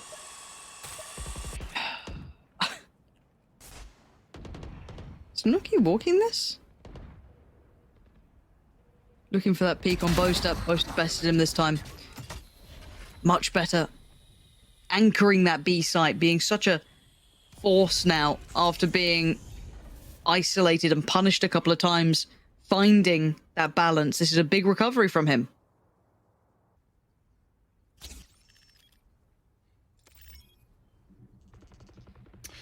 No resistance here towards mid. Mixwell allowed to explore pretty deep. Enzo on the other side of things. Spam comes through. Enzo's going to spot the barrel first, though. Operator removed. Mixwell down. The follow-up of utility. I mean, the first time I've actually seen it invested together, and it is rewarded. Althea will find the paint shell kill onto Hoodie. Spike noted as well. A couple of weapon upgrades. Well, I mean, at least an operator in the hands there. Enzo can get off the judge if he wishes. Why would you? Seconds left. Well, It's his birthday. He'll use the judge if he wants to. Standing. Meadow, well, he's got the A site. Guys, A's clear. bring Spike. And yeah, he's got 10 seconds to slowly 10 walk seconds towards left. potentially his death if he kept going that way. So, gotta say it. Said the Boaster was struggling to hold on to a couple of those approaches towards B site. Timeout hits. Man's adjusted. Already finding a little bit more comfort. So good to see him instantly bounding back. And a 5-5. A good game between these two still. I feel like this is actually a really nice game to be watching. Where it's slowed down now, Fnatic have found a little more comfort in some of these setups. Yeah, for sure. Able to whittle away at that round score. I mean, I got to say, it's particularly on split. This is one you look towards Fnatic excelling a little bit on the defensive half. We're not going to see any what they pull out of the strat book, right? It's how deep you force Fnatic to go in the strat book, right? Because it's like sometimes they can just get away with fundamentals, and it's like, oh, we're being tested here, guys, right? Mini's churning through the pages of set pieces. I'm interested by probably after, assuming all goes right, the next LAN. How many times we think that Fnatic have been tested in this roster? Because there's something to be said about a team who has to then adjust, come back in with that plan, and really start finding those answers. Because I'd be interested to see how many times they've actually been pushed. For now, Enzo, comfy with it. Thought there could have been a problem, but it doesn't seem... Nookie playing Ring Rose with Althea. He's lost him. Well, still wins this though. Hey, Althea just tucked into the corner. I thought he was going to go up the rope there. He still finds him though. Okay, well, that Spike now having, I wouldn't say safe passage, because there is the entirety of heaven that can watch the cross. Safer passage? Oh, look at the timing. Could be pretty good. Go boo. It's excruciating to watch. I hate this. I hate this. Okay, Spike's going down. It's fine. It's totally fine. No problem. Spike planted. Durka knows too much, man. This guy is... He's got a tracking beacon just on players' potential positions. And you're dead. Look at this dude. What? He's so good at this. Now Meadow 1v3. Show me the money. Or not. Both the boys got it. That's FNATIC taking back the lead. But again, there's something I do want to look at. Yeah, I said maybe past the next event, right? The big one, you know, whenever that's going to be like coming up. How many times they were forced into that deeper strat book, right? Like how many times has Mini had to break it out? It's only got to be the FPX series, right? I mean, you look at. So. I hate to kind of demean some of the teams, but you look at the run here. It's FPX week 1, week 2 is OGLU, week 3 is Ascend, who just looked flaky in that series as well, they've had a turbulent performance recently, and then Focus, which again pushed a couple of teams. I don't think FNATIC was one of them. No, and I think Focus to me was a combination of really good individuals with like a little bit, you know, quite a nice game plan here and there, nice map pull. Like they're very solid, but they certainly I don't think had the chops yet to push someone like FNATIC. You know what I mean? And so it's no FNATIC discredit to them as well. Yes, that's the next thing. It's like again, this is why I'm so excited by if FNATIC, you know, get to international waters, right? And we get to see teams who have been pushed that deep. That's one thing I'll say about, you know, when people are like, oh, but where'd you rate them globally, right? It's like, well, I can't put them above anyone who's been to LAN and done well yet, in my mind, because I still think LAN results always way heavier. Right? That's just it, because they get, you know, you got higher competition value. Yeah, I mean, I come back to the same thing. That FPX series is the only one I look towards and think, yeah, actually, FNATIC lost bad on Ascent.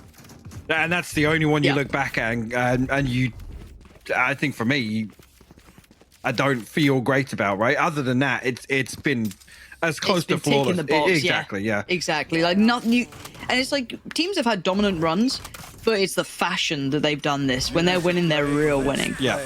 And this is the little kind of set piece that we're looking at earlier on, but there's actually players on this side, and you can see its intent and the execution. Nice to give the control over, get the orb. Actually, a really nice beginning. Kind of a little bit of an addition to that Omen utility, just throwing in Fade off the back. And actually, commitment to this, Mike. They're fighting this out. Yeah, not sure about this one. Hoodie actually going to get the Cade up. Actually, still. What? How? How did he get Alpha in that? I mean, Enzo finds one in the back lines onto Revova, but G2 coming away, they're licking their wounds after that engage. They lose out 2 massive players in the form of Avuva? Nookie and Avova. I'm taking a leaf out of Ian's book here. I'm trying to splice names together. I'm too warm to really enjoy Avuva. Avuvuzela.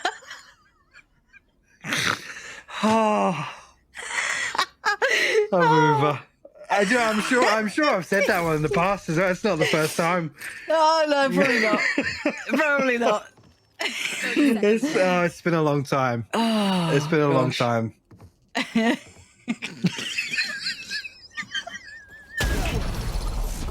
Oh no.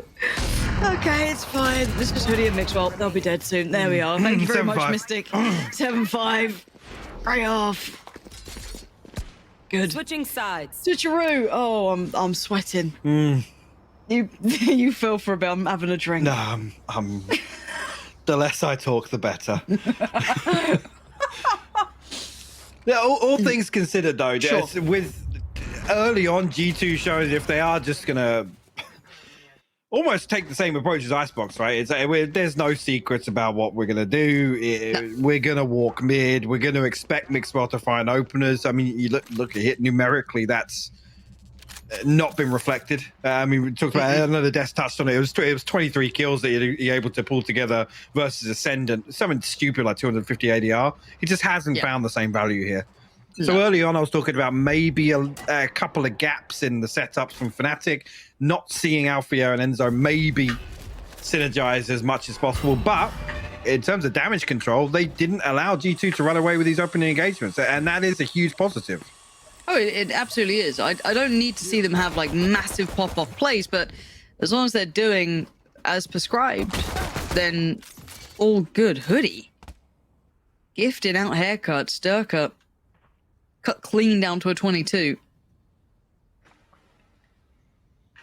And they've won the mid fight, I guess you could argue, for FNATIC, but they've certainly taken some casualty on the way.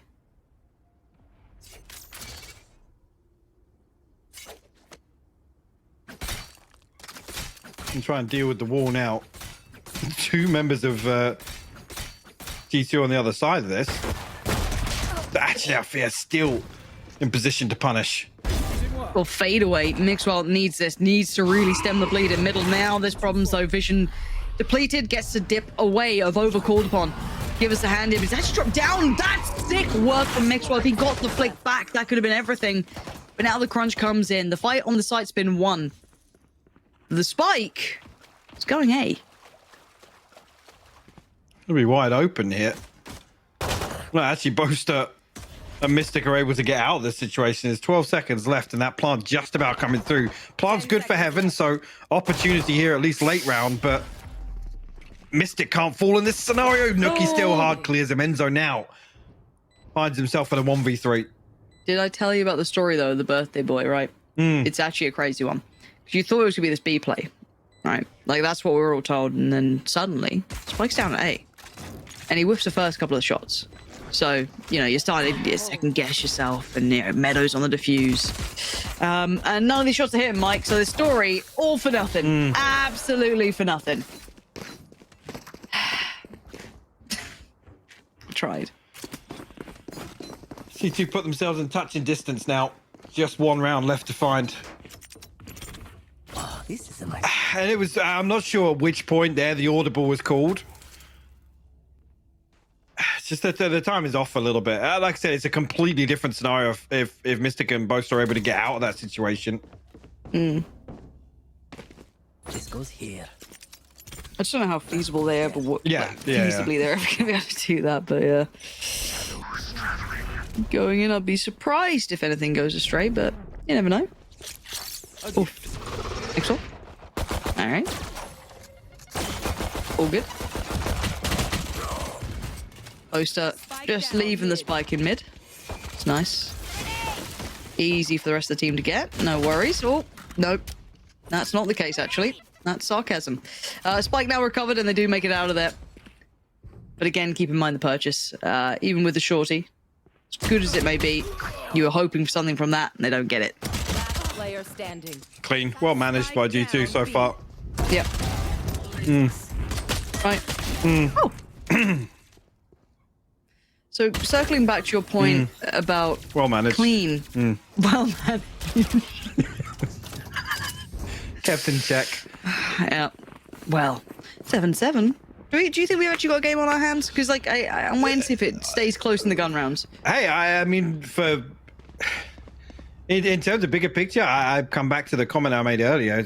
FNATIC, you really look for them to reach that point and say, okay, guys, let's pull all the stops out now. Right? That's still the factor with FNATIC, right? It's Yes. yeah. So it's glad to see that one run back. Run it back. But yeah, it's at which point FNATIC then say, okay, guys, yeah, we're in trouble here. Whether that's now, because I've got to say, G2 almost having a better attacking half than I would have assumed. Yeah, I do feel as though FNATIC are, I don't want to say cruise control because it sounds disrespectful, but to their potential. I say that because Mixwell wasn't just running wild, and that was so prominent previously. That's why I'm almost surprised G2 did get 5 on the attack. They were able to actually salvage a lot of rounds they shouldn't, similar to Icebox in that regard. Oh, Durka outdone by Hoodie. That's a bit of a shocker. With 50 seconds left, there's no subtlety now to this plan from FNATIC. All the rotations are in. You got a damn hard fight, but actually they're going to dismantle this just in case they start to peel back.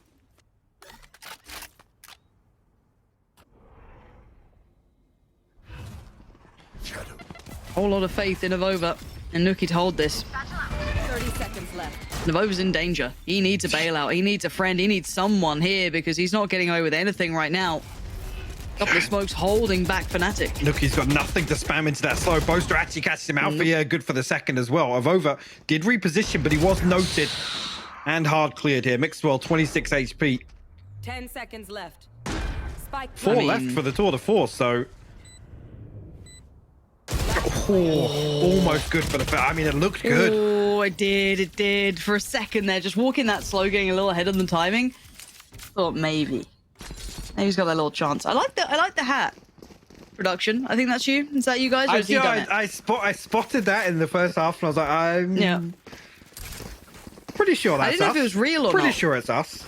For a second, I looked at it when I first saw it, I was like, is that a real hat? Then, obviously, I realized it wasn't. Right. He moved. Okay. Don't give me a right after you just went Avuva. Don't you dare give me that. You thought that was a Absolutely. real hat? Shut up, Mike. Shut up. I'm done with you. I'm absolutely done. It's too warm. I'm hot. Durka. Nuki whiff on that, or are they trying to bait him in? But Durka don't know. follows Whatever up on the happened. reveal. Went terribly. Yeah, no swing through from the smoke. I'm not sure. It almost felt like a bait. It's like, yeah, okay, push off the back of the reveal and we're going to What? punish it. But Enzo doubles down. There's nothing. There's one thing that does worry me slightly, though. It's like, if a plan goes astray and it happens to anyone else, sure. If it's Nuki, I'm like, ooh, he's not happy. He won't be happy about that one. And he won't be happy about this either. Durka just running rampant now, down to Avuva and Meadow. Sorry. Really tickled me that. And it is Avuva who's going to be dealing with basically the entirety of FNATIC coming his way. So, the undesirable situation to be in. And Enzo going to try and clear sight. Well, confirmation as well for footsteps on the other side of over. First one. 30 seconds left. Not going to connect too much. We'll be able to escape a little deeper towards ramp, at least give them a fighting chance here, but it is a 2v4, Lauren. Yeah, he'd need to bare minimum clear 2 of the 4, which not looking good. And Meadow's going to make it here, but his task would be sight. Again, he can't really help Avova without crossing. So what are you meant to do? Maybe get a 2v2 on the site and hope that the others don't push quick enough? Well, let's find out.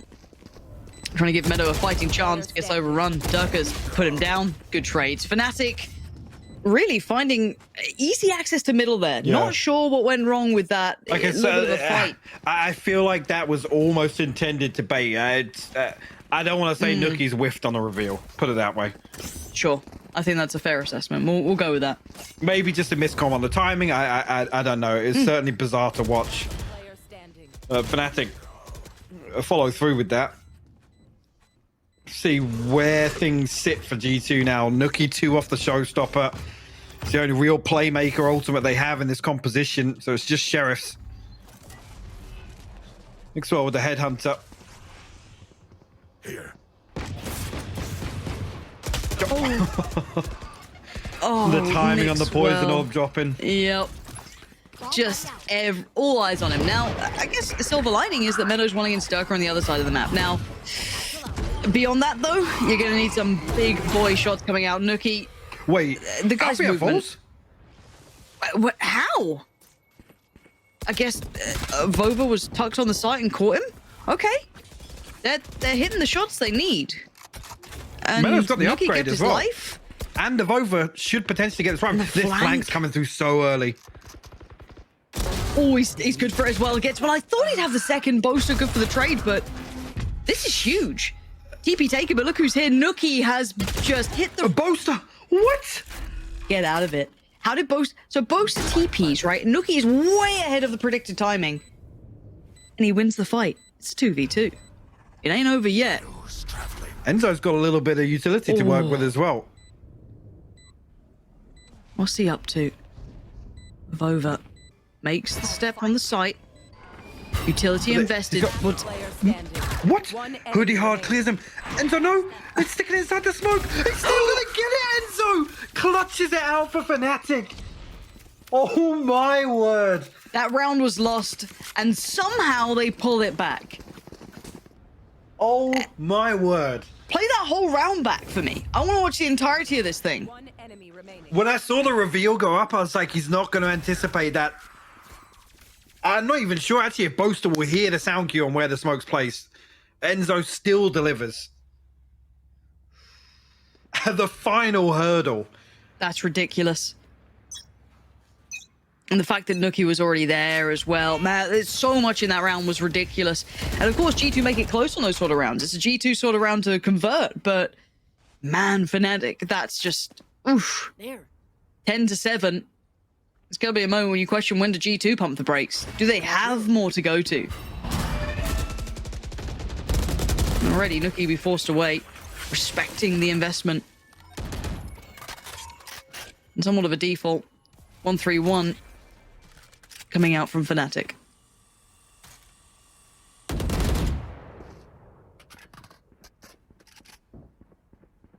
Well, no, this is the round they want to slow things down at all. Ultimates are plenty here. Nookie might even get isolated this scenario. Mixwell luckily finds the first to swing through from Nookie, though. Doesn't find it, and it's just trades coming through. Hoodie going to mitigate some of that. Spike absolutely in firm control of G2 now. It's just Mystic and Boaster to try and recover things. I don't think this one's doable with 34 seconds left, Lauren. No, this could be 8 for G2. Should be 8 for G2, it feels like, right? A 4-man swing through. Bold to be pulling that sort of stuff off. It's a G2 round.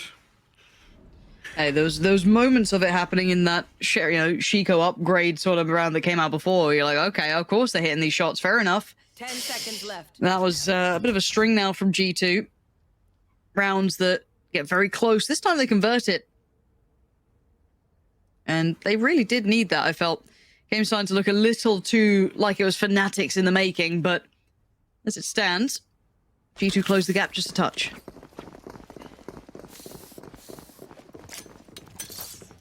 And the saving grace being that FNATIC didn't really invest an awful lot. Things fell apart when G2 opt to challenge mid. That works.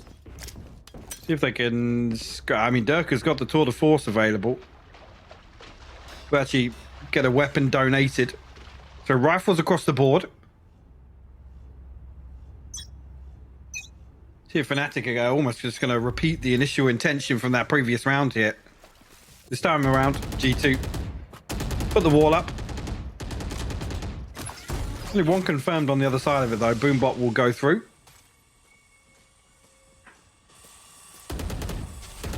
Really, I'm looking towards ultimately what Boaster and Mystic can really achieve on these extremities. On the back of this mid pressure, there needs to be something. Yeah, at least figuring out what the sight hold looks like. Because they're pulling the attention, right? Like they're achieving kind of what they want. You as well. Yeah, like this is I guess if you look bigger picture, this is somewhat of a win if you deem it as such, but it does need the extremities somewhere to make something of, right? Unless you're committing to this, like a split, or I'm kind of curious what they're looking for here. They are actually committing off the back of this. They're not actually peeling away at all. Alpha going to take over towards ropes, dip down and carry on forward. No rest for the wicked. This man wants space. He's going to get it. Sends it, and it's a trade, and Nookie outdoes him. This guy is different sometimes. Nookie hitting that nice form that he can have, but actually it's Durka to put him to bed. 30 seconds. So we get a 4v4 with 28 seconds now. Actually, a reposition from Durka. Actually going to tuck himself deep away from this execution. TP's back towards main. The Viper's Pit goes up. Hoodie actually catches Boaster. Mixwell onto Durka as well. It's close again, down to 2. Enzo and Mystic sweating now. Mystic tries to wrap outside of the ult, get some chip damage, but it's not enough. But that could be the spray. Not pretty enough this time. Enzo, the 1v2, not going to get it. Meadows there.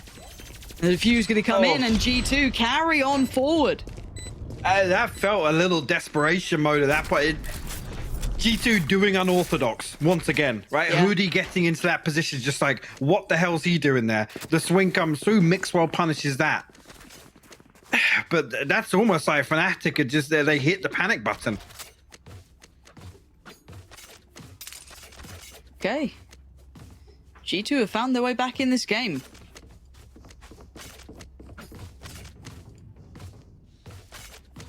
Like, no holds barred. They have found avenue, safe passage, and they've broken the money of FNATIC. By all rights, this should be 10-10. You want to play? Let's play.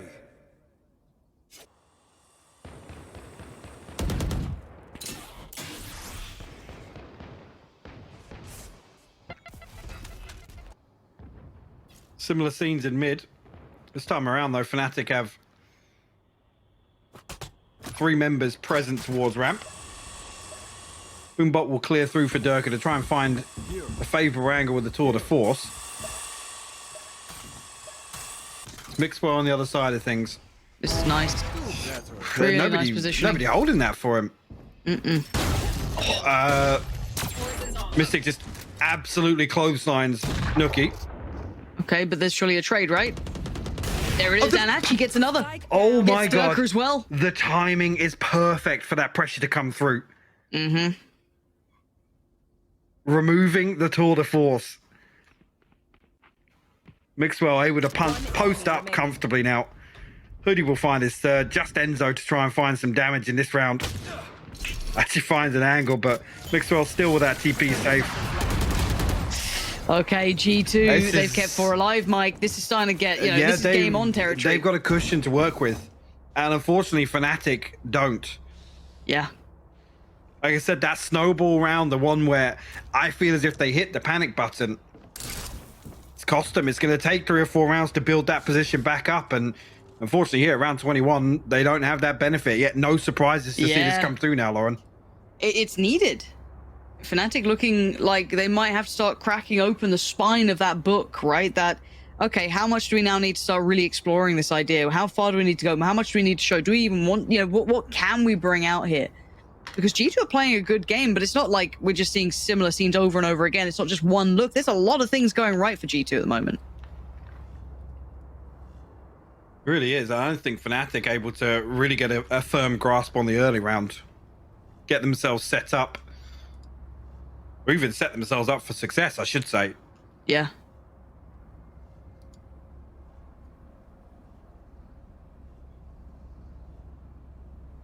Very concerning scenes now to see this tied up. Would love to be a fly on the wall once again for that conversation from Mini. I imagine hearing that. It's always, obviously it's something we can't really do, but it's always one of those things you just think, oh, I wish you could just hear what they're saying. This goes here. With his weight in gold, that man, Mini. Oh, this is a nice spot. Will be one of the best. There is a quiet man behind a lot of the theory and a lot of the things that make. Well, actually great. The other thing is without any real pressure towards like either sides here, it's setups like this from Meadow where he has these kind of double trap setups, very deep with a one way that ultimately haven't been tested too much yet. Some of these rounds of FNATIC just decide to hit a site. Those are the ones that can really cause problems. Just that slight variation. Like I said, there haven't really been a lot of fact-finding rounds for FNATIC. No, you're right. I think I do wonder if that costs them anything going forward, because they will be, as you said, going in somewhat blind to some of the tricks they'll be up to. But okay, so mid control garnered. Where do we go from this? Okay, it looks like a lean towards B, but they haven't quite cleared through by Mixwell yet, who we noted early on had already pushed up and explored B main. And again, the retake on the space there, a little bit of a shoulder comes out from Avova, just making sure no one's progressing. There are players here. Slow orb goes in, one way goes up. This is all just a process. They're going to force the issue. That TP was a little dicey. I mean, it's worked out for Avova somehow. They're just going to punish Durka. The dip in for Hoodie. Oh, this is lovely work. The push and the pull from G2. Striding in this game now. And it's rare you see FNATIC without an answer. It's rare, it's rare you see FNATIC pressured by the clock. And this is not the first time. Mystic should eat that paint shell, but able to escape. It's done. Okay, 11 for G2. Alpha. Enemy remaining. Again, we don't often see this. This is what we were asking earlier on, Mike, and something that maybe we get a little bit of a glimpse at. What happens to FNATIC when they're presented with the challenge of adaptation, right? How far into the strat book do they go? How much do they bring out? How much are they willing to go to? How much, practice time do they get in officials running their deeper look? Obviously not going to be bringing out everything, right? You want a couple of tricks up the sleeve.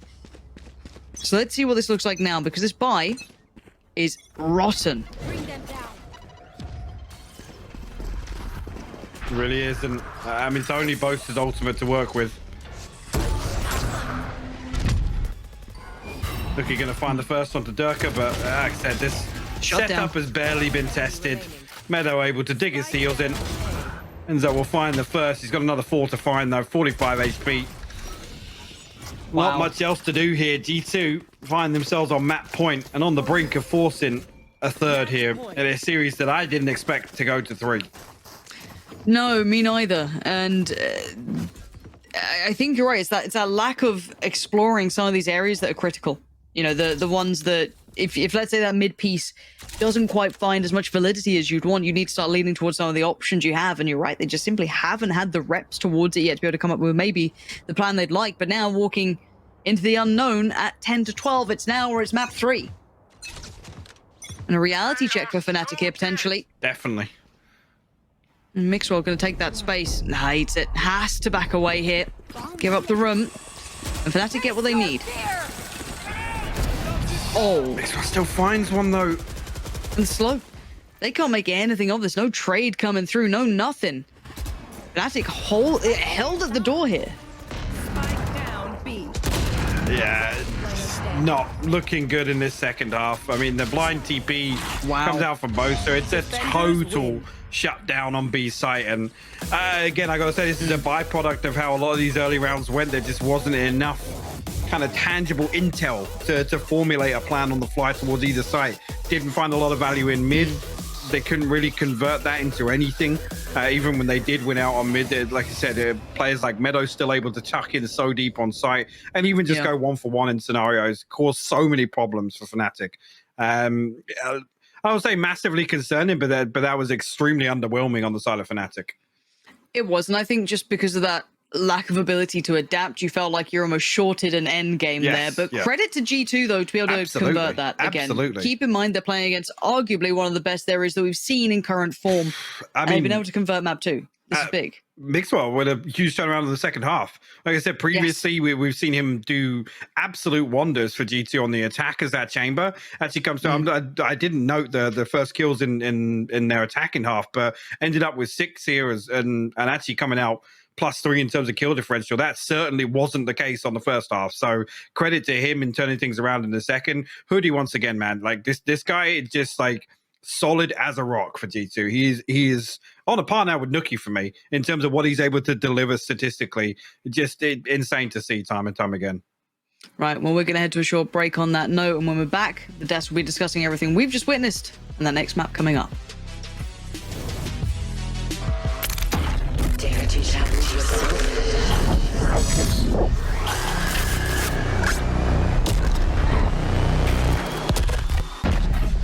Who's next?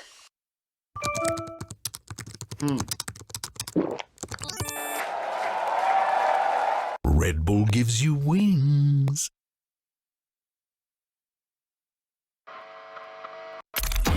Dare to challenge yourself.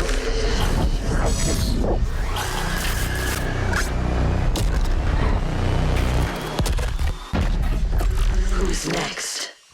You are watching VCT EMEA Challenges. It is week 5, the final day, the final series of the group stages, and we are not done yet. G2 win their map pick to take this one all the way against their bitter rivals, FNATIC. Kakuka and Lothar join me. I'm Ian on the desk. Thank you for having me, by the way. And Kakuka, it wouldn't be a bitter, heated rivalry without a bit of back and forth, right? Oh, I loved it, especially with the fight that we had on mid on this map of split. The performance from Hoodie especially was outstanding to me. We'll talk about that in a little bit, but especially when it comes to G2's attack, there's not a lot in the hands of FNATIC that could stop Nuki and the performance that he was having opening. Also, Mixwell Hyper was mentioning, and he was a key part to not only that attack, but also that defense. You know, it was close until the very, very end, but G2 knew exactly how to play the defense, how to break FNATIC's timings. Yeah, in general, I would like to say that Nuki just absolutely rescued G2's first half with their 1v3 clutch. That was unreal. It also broke the economy from FNATIC. But this is actually this one. Like the read that someone will push your bait for the showstopper is actually really nice. That Nuki has this kind of like on the foot thinking, you know, quick thinking. That is, then he's able to just convert those small advantages to himself. Now, I feel like even though FNATIC was winning 10-6, G2 had a nice, let's say, compensation of how do we play against the FNATIC that has such a good structure. So what they did, and they they won it 2 rounds in a row is they played completely unpredictable. They pushed in angles that no one was suspecting of being pushed, and because of that, Hoodie got a double kill and just completely pincered the opponents with his teammates. And the other round, I think it was also Hoodie that did exactly the same, but they just completely surprised Fnatic by doing something absolutely unpredictable. You keep saying Hoodie's name. I mean, like, it's almost as if he was a highlight here, right? Oh yeah, for sure, completely. It's not only on the attack, he has some rounds, of course, because he is a great aimer, and with the wall, I think he was doing very impressive stuff. But when it came to the defense, Hoodie's abilities really stood out for me. The slows were in the right place at the right time in every single occasion. The wall usage was also perfect, in my opinion. Yeah, Hoodie, like, really good game. You know, he's playing a Sage, 180 ADR. That's on average, right? On average, he's deleting 1 person per round, and on top of that, he's also delivering the utility usage, which is so crucial on this map. We have seen a lot of combos with the Raze, and in general, if you guys remember, the ultimates from him, if I remember correctly, 2 were pulled off during a retake, which also brings the numbers towards, like, you know, equalized numbers. So for the second to last time this week, Lothar, you can go over to the telestrator and just do me a favor. When you come back, Yeah? can you bring me a drink? I'm a little bit thirsty. Sure, I'll pick one. Sorry. Okay, €2. Anyway, I wanted to highlight Fade because it's one of those, you know, although Fnatic didn't win, I think it was so interesting to watch because we don't have that many times yet being used in the competitive setting. So first, I wanted to showcase how Seize is being used to stop a push, but also not many players are using it Seize as a support for themselves. For themselves, in this case, it will be Dirk, because look how Enzo is stopping the entire push through Mail. All of those players are affected by Seize. As we can rewind it a little bit, you see those black thingies that are just attached to the players are being seized by the grenade and held back. Now the thing is, that's not something that many people remember. When someone is under effect of the grenade, they are deaf. They cannot hear anything. And of course, it's Nuki who also looks at his back because this guy just knows everything. But if Dirk would just peek a little bit earlier, they would have not even known that someone is peeking that. Now, this is another setup that I wanted to showcase with the Seize and the paint shows, but also showcases the fundamentals that Fnatic has here. So Enzo is standing with a judge, and he's the first contact. This is the person that has the contact first. Then we see Alfair standing on Heaven, on Rafters, and he is the second person to peek after number 1 has the contact. If that fails, they fall back on the Seize Painters combo, as you're gonna see. First, there's an Enzo kill. Now he goes back. They communicate that they're gonna use the utility, and look at the minimap. I'm gonna zoom in. Look at the Sage right now. She's just dead. She cannot go anywhere. That's how powerful this is. And also just a funny thing on B main, another piece of Seize utility being used to almost full extent because it will help the player that is caught in this corner to not get picked, and Alpha will have a chance to actually win a duel that he should never be able to win. Look here, the Seize is going through, and Hoodie is just caught. He cannot leave this line. This is the maximum that he can peek to. Unfortunately, Alfair peeks into him because he's not actually super aware of where the opponents will be standing, but it showcases how useful Seize can be, and there will be still... Oh, wait. Still, yeah, €2. There's still gonna be a lot of Seize opportunities in the future to shine. For the record, €2, yeah? Oh, yeah, thank you. Thanks. You know, believe it or not, this was not rehearsed. No. I actually had €2. With No joke. The cameraman gave me €2 while you I don't have €2. No, yeah, but in general, I think that one of the things that we can say for sure is that Fnatic was testing a lot of the stuff on the attack that we didn't get to see against Focus, and you know, probably looking forward towards playoffs. All right, well, Kakuka, we are going to bind next. It all comes down to this. Who's going to take it? I mean, I'm going to say Fnatic. I'm going to go for the obvious here, even though I would love for G2 to end up after the stage, knowing that they're not making it to playoffs, to just wreck Fnatic's dream of making a flawless run through the entirety of both stages. But last week, we saw both the teams playing on this map, of course, against different opponents. On Fnatic, it looked crisp. Like everything that we saw, I think that is going to be very interesting, especially if they keep both their compositions, because we're going to have that double controller versus double control, bringing in the Astra as well. Are you excited to see these two unbind? Yeah. Who's gonna win? Heads is gonna be FNATIC. What's heads? Oh my word. It's heads. It's heads. The FNATIC are It's going a to win. Spanish. It's the king of Spain. Oh, look at that. It's not mine. Can you see it? Look at that. Eh? Spain. Here it is. It's not the actual king. He was. So does that mean for certain now that FNATIC are going to win? Well, I mean, it's a 50-50. No, it's a Spain. Someone wins so or it's loses. Carlos. So it's G2. There we go. That makes even more sense. You know what? I felt like I was in control of this desk until like 2 seconds ago. Now I have no idea what's going on.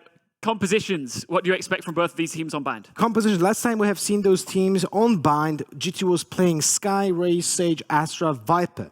FNATIC on the other side, very similar, but a crucial piece of difference here is the Fade. So we have Raze, Viper, Sky, Astra, and the Fade on top of that. And I really like it because that's another opportunity for those synergetic pieces of utility being used together with Fade, Raze, and Viper.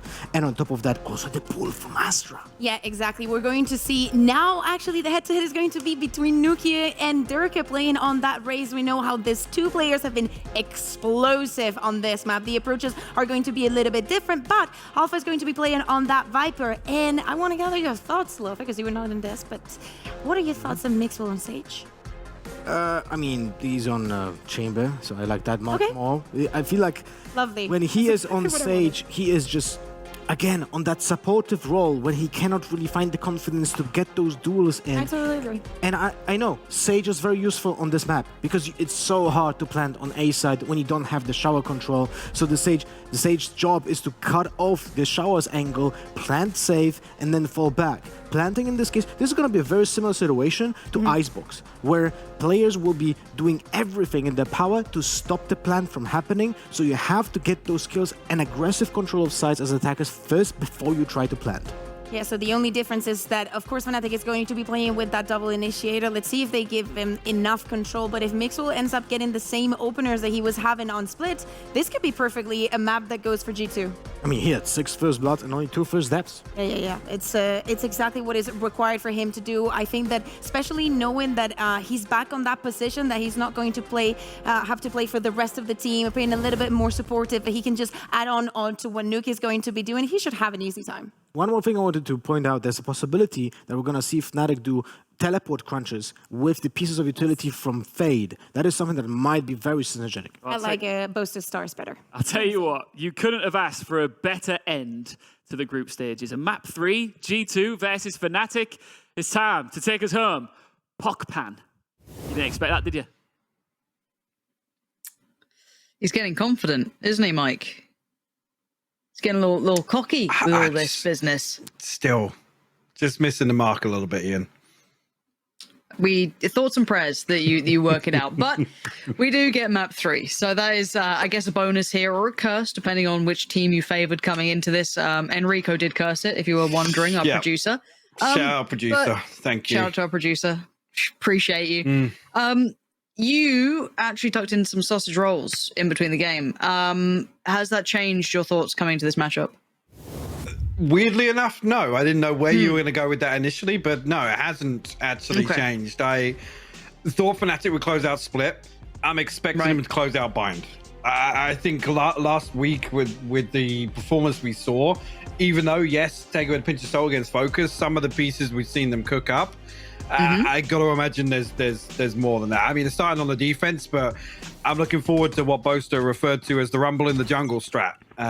Those sorts of things that they're on tape now. Whether or not G2 are adjusting to it, they're not a particularly heavily anti-strat oriented team, but they're the sorts of things that could catch them off guard.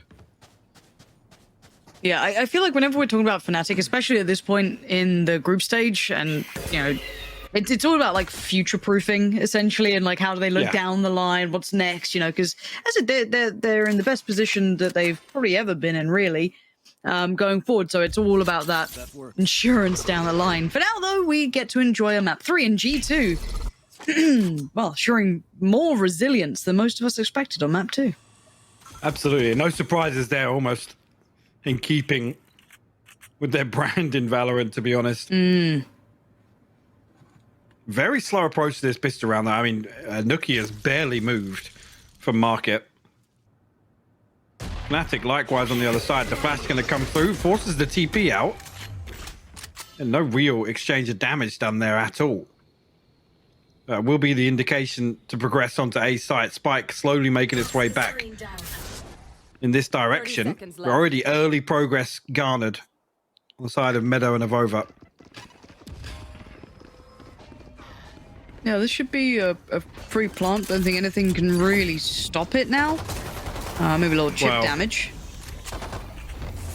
Yeah, could have stopped it. Does peel him away in the end. There's the pinch coming in, and there's the crunch. That's much better. Timing really falls together at the end of it. Now Meadow's position now revealed off the back of that pull towards Enzo. He's got to pull up for 1v3, and the frenzy's good, but I don't know, it's 61 HP at the start of that good, and Alpha's got one as well, so it equals out anyway. I was a little bit worried they didn't stop that plant sooner, but it made sense once it all came through. Yeah, once you see the gravity well go through and the snake bite initially, then it's a little more pressured, right? That buys up 3 to 5 seconds. Unfortunately, Mixwell's forced to try and scramble to send reinforcements back. Actually, then on the second attempt, Nuki punished for that spike plant. And again, good discipline from Fnatic, right? That pressure is felt on long towards B, or at least a little bit of pressure, right? They know the rotation is coming through, but there's minimal utility invested. And really, you look towards, I mean, it's Boaster, Durka, and Althea in that regard, but they have enough there to still kind of adhere to that whole ethos of playing anti-plant.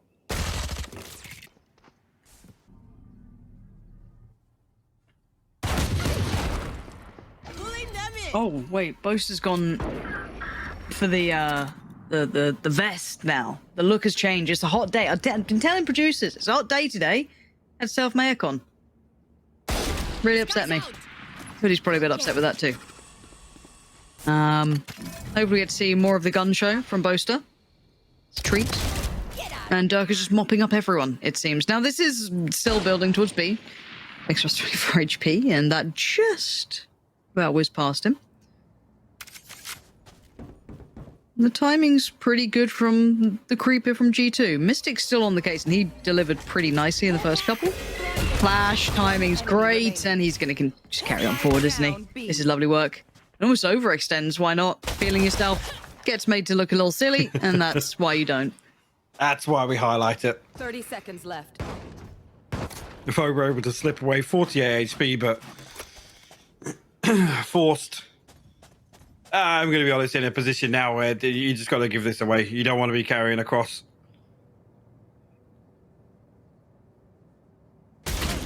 He does get a favourable engagement towards Enzo, but again, doesn't find the kill, so not going to find the spike plant. There we are. Eventually dealt with. 3 survive for Fnatic and 3 weapons retained as well. And my reporter in Sliggy TV chat has updated me that Yinzu prefers cold sausage rolls. Right, well, yeah. I hate to move say on? it, but that's probably the last time we should reference the chat. Yeah, no, you're right. It's a reporter, actually, Mike. All right, I get a live feed. Outrageous. Admitting it in public as well is just... See, if you quietly did that in your own home, you know, and didn't let me know about it, it'd be different. But now I feel like it's like an intrusive thought that I just can't get rid of. At 2-0, though, Fnatic do hold the cards in this one at the very least at the beginning. Now, let's see how much they can get out of these weapons. They're going to drag on through in this bonus round. Of course, rifles out and about for G2, and for them, more of a necessity to this. No, actually a big... Oh, you can see, actually, yeah, unable to get any damage through. Avova actually finds the blind shot through the wallbang wall. Find Enzo. Mystic, got to be careful here. No reinforcements for him. Okay, still finds Mixer on the way in, bringing it back to a 4v4. Hoodie looking to challenge as well. Mystic's got his flashback and the Seeker's available. Whether or not in this scenario they want to try and get that. Spike planted. Flash, Seekers, it's all there. Meadow's going to find Boaster. And this is getting a little bit rough around the edges. No success on the way back in. Nuki. What a clearance from Durka. Yeah. And Avova's position's already considered. This could be huge. Avova's going to take down Durka, but now how does he deny the defuse? I don't think he can at this point. Has to try and commit to it. Mystic's there. And Alpha here as well. These two in impact alone finding so much value. That's actually crazy with that, because that was a very, very shaky bonus round with what FNATIC brought into it. Mystic, a heads up investment there for the Seekers.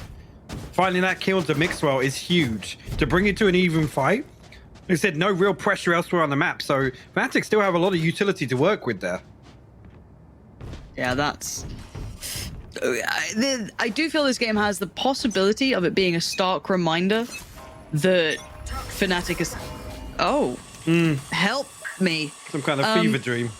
Yes, yes, and map 2 was a fever dream for G2, right? Like, that's what I'm a bit worried about with this one, is that it could become one of those instances where it all feels like it was for nothing. But, we'll wait and see. Already, Nuki's been caught, so not looking great.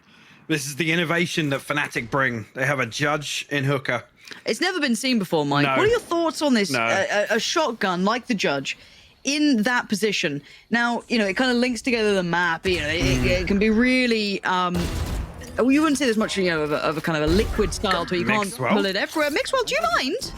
We're having a nice time talking very satirically about something, but right now there is nothing to be made a joke of. When Mixwell's just found 3 kills by having no right to any of them. No right. Spike planted. Excuse me?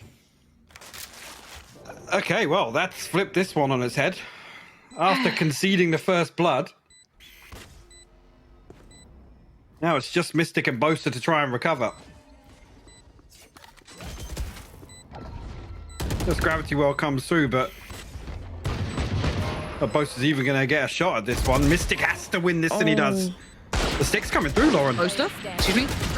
Okay, if I was there. All right, because if it was just Hoodie spamming away, I'm like, someone help him. Please.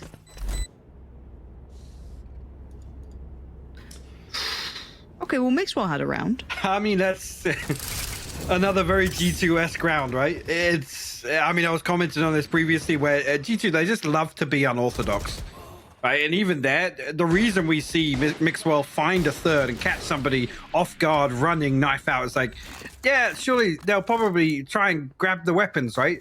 But no, Mixwell uses those 3 seconds totally differently. You want to play? Slips deeper into CT. It's super sick. Now, Alpha makes a damn good attempt at controlling the entirety of the short approach towards A. Now, what does that look like on the rest of the map? What's the what's the effects of this going forward? Oh, little boombot slingshot. Mixwell. Ooh, just a lucky boy playing those sort of angles to keep his life. No trade-off of damage just yet. FNATIC wisely, I mean, they offset this Viper's Pit, a little bit of Showers control, and they're able to invest 3 players towards B side. Just about coming back on that utility cooldown point of the round. Enzo actually yet to invest anything, so unnoted as of yet. Seeker's invested, Trailblazer to follow up, and actually Mystic desperate to try and find something on the way in here, but actually removes Mixwell. Desperate? You want to talk about desperate? Jumping in Mixwell, probably a little desperate for it as well. 30 seconds. Puts his life on the line and gets nothing for it, but Nuki's found freedom, gets his way out. Oh, cops a dink and Boaster, how are you standing? He's not anymore.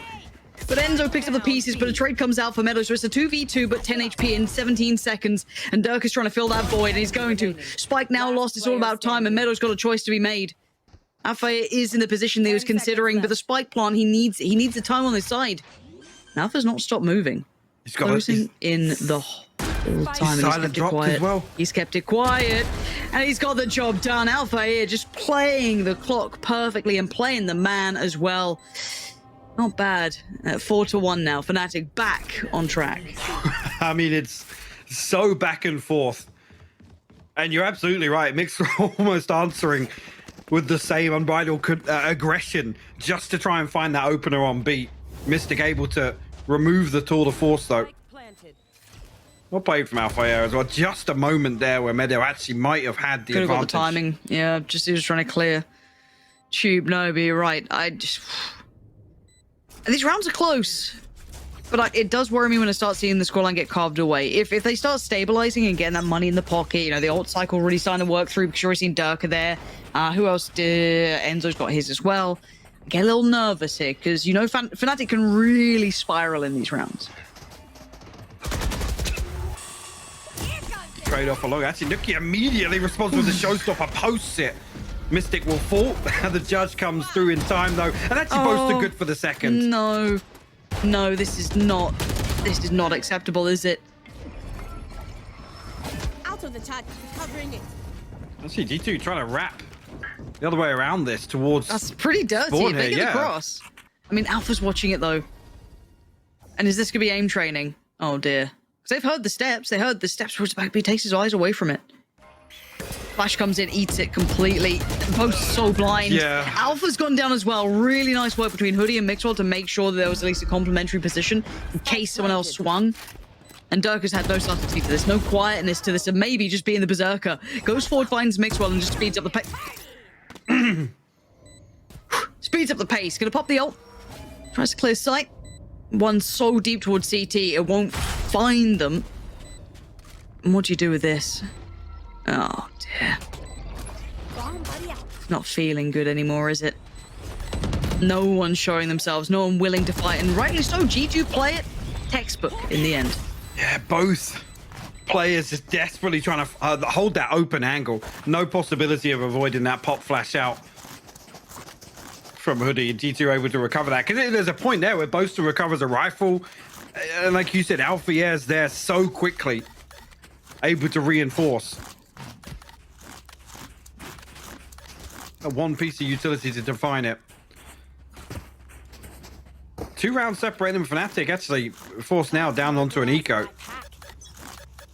A frenzy to offset these sheriffs. Well, it looks like are they gonna pop long? They're thinking about it for a second there.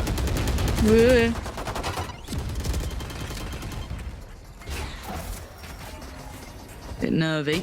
Scout destroyed. I don't know how much they noted. Enough that Boaster's there, but he has to dip out of danger.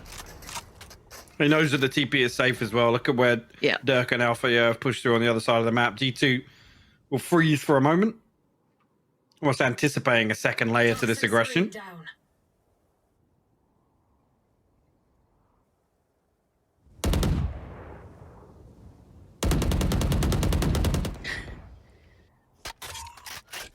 I'm getting worried.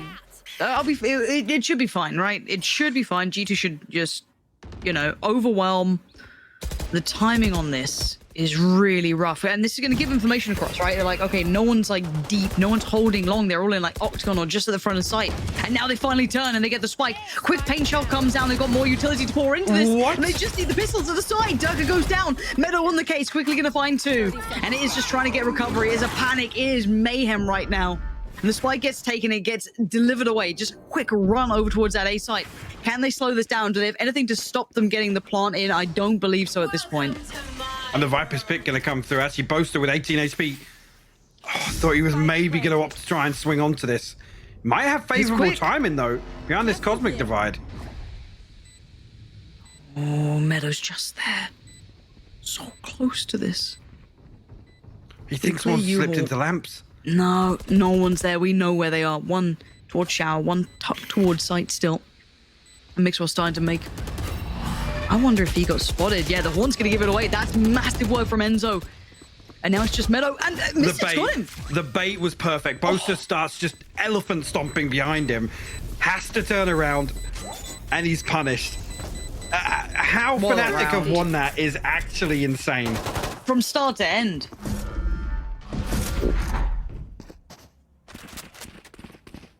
That is madness. And G2 got to be kicking themselves for that, right? Yeah, I mean, G2 have just lost a G2 round from FNATIC. Yep. And like, FNATIC are dangerous in so many ways, but that's not one that I'd normally put beside them, right? They don't always... I wouldn't say they're the team that convert loads of these. They're usually pretty solid for doing damage in rounds like that. I wouldn't say they're a particularly... I mean, I'm sure somebody's got the stats somewhere, but I don't think they rate very highly on the Thrifty round wins. That's for sure. Not compared to, you know, someone like G2 in my mind, who's always, you know, pushing the envelope. Alpha is okay, but it's the support, it's the backup that's there. It's just effective trading for FNATIC right now, and G2 just can't get out of spawn. Over being hunted down as well. We'll try and escape with a spike here, try and recover things, but a 1v4 with a classic in hand. Highly unlikely. Taking that back. And a great TP crunch from FNATIC. You see, there's so many bits of utility that until you watch it back, you can't truly appreciate some of these pieces. No, seeing the nuances, or I've heard that you can watch twitch.tv/SliggyTV, and he gets the time to really mull it over, really slow it down, talk her around. Whereas we're on the go. It's tricky. But again, you're right. There is a lot that goes into this, and the layers in which it happens is wonderful to watch back. And for Avova, a tough challenge now found. Clean on the first, but again, look at the positions it's got to try and work through. Dead. Even really given a chance on the way back in there. 3 survive. That'll be a big boom to the economy for FNATIC. Durka one off the showstopper now. G2 actually going to pump the brakes here because this is... yeah, this is the point of the half where you think, yeah, this could get out of hand pretty quickly. Yeah. And rightly so. They concede this. They have no money. I mean, Mixwell's one off the tour de force, so opportunity here, but you got to feel like this is the one that it either goes to 6-4 or it goes to 8-2. Like, yeah, that's the crossroads we're faced with here.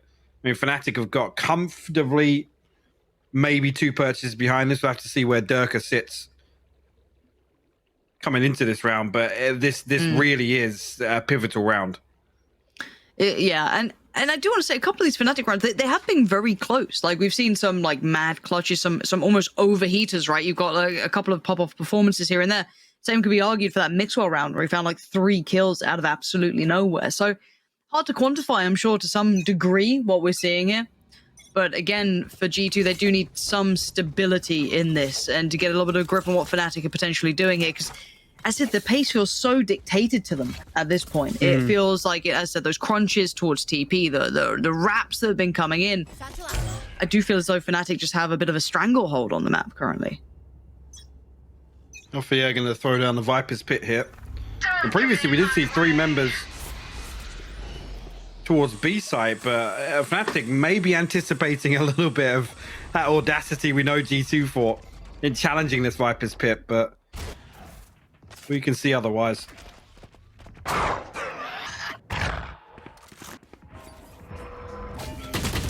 Oof. Mixwell. Punishing Mystic, all right. Oh, Boaster. Couldn't quite get the connection on it, and Mixwell's got another one. I mean, this is good. I'm waiting for something to go weird, right? Just like out of nowhere, Durka finds 2, but this is solid from G2.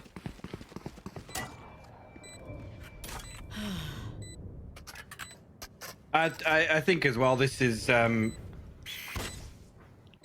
reflective of kind of the weight of this round. They want to hold on to this. Obviously, the operator a massive factor. But knowing full well what this round, in terms of the conclusion of this half means, they want to make sure that coming into this, they can buy out comfortably. But I think they should be. I was saying they might just get away with 2 purchases behind this. We'll have to see how it lies now coming into round 10. G2 almost saving grace here that they're allowed to just exist. Or 5 survive through this. Yeah, it's actually, I mean, the operator kind of makes it a little worse than I was anticipating.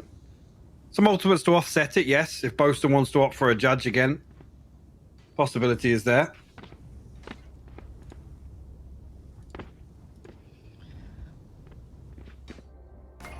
Feels like such a knife edge, right? It's like, okay, yeah, G2 kind of crossed that like first hurdle that was like, this could really spin the way the rounds go, right? It could really change the dynamic.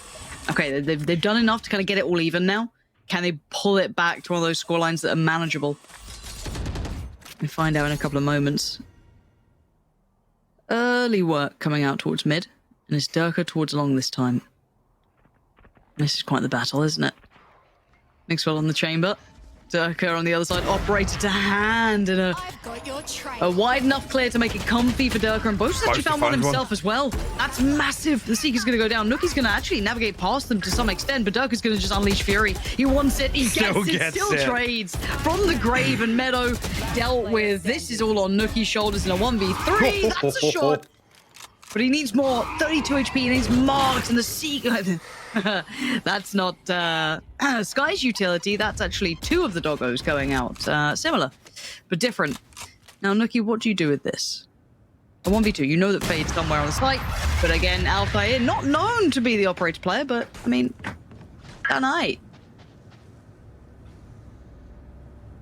He comes back across. This is, well, that's going to tap out the finances of G2. 5 survive in the previous, but a full repurchase forced. Mixwell with the tour de force in hand. What about it? Fnatic greeting this pace change comfortably is a big positive. We have 2 rounds left here. Very polarizing ends, I feel like. You want to play? Let's play. Oh, and is this the lock-in towards Shower? The counter utility. Yeah, That's hold so up. good to watch. It's so good to watch. I mean, G2 don't often, rely on some of these choreographed pieces, but it's like, it's Fnatic, man. Like, you don't want to try and pull something out like that. Come on out, geek for geeks. The snake bite in response just stops it in its tracks. Yeah. That was actually so nasty. And now we have a player disadvantage. Now it's like 1 minute 20 still on the board, even maybe 30. It was very early, so to be working with player disadvantage, Nuki removed as well, who has been pretty impactful. I don't think Durka even really saw Mixwell. It's on the back of the snake bite as well. Makes that wall bang do a little more damage.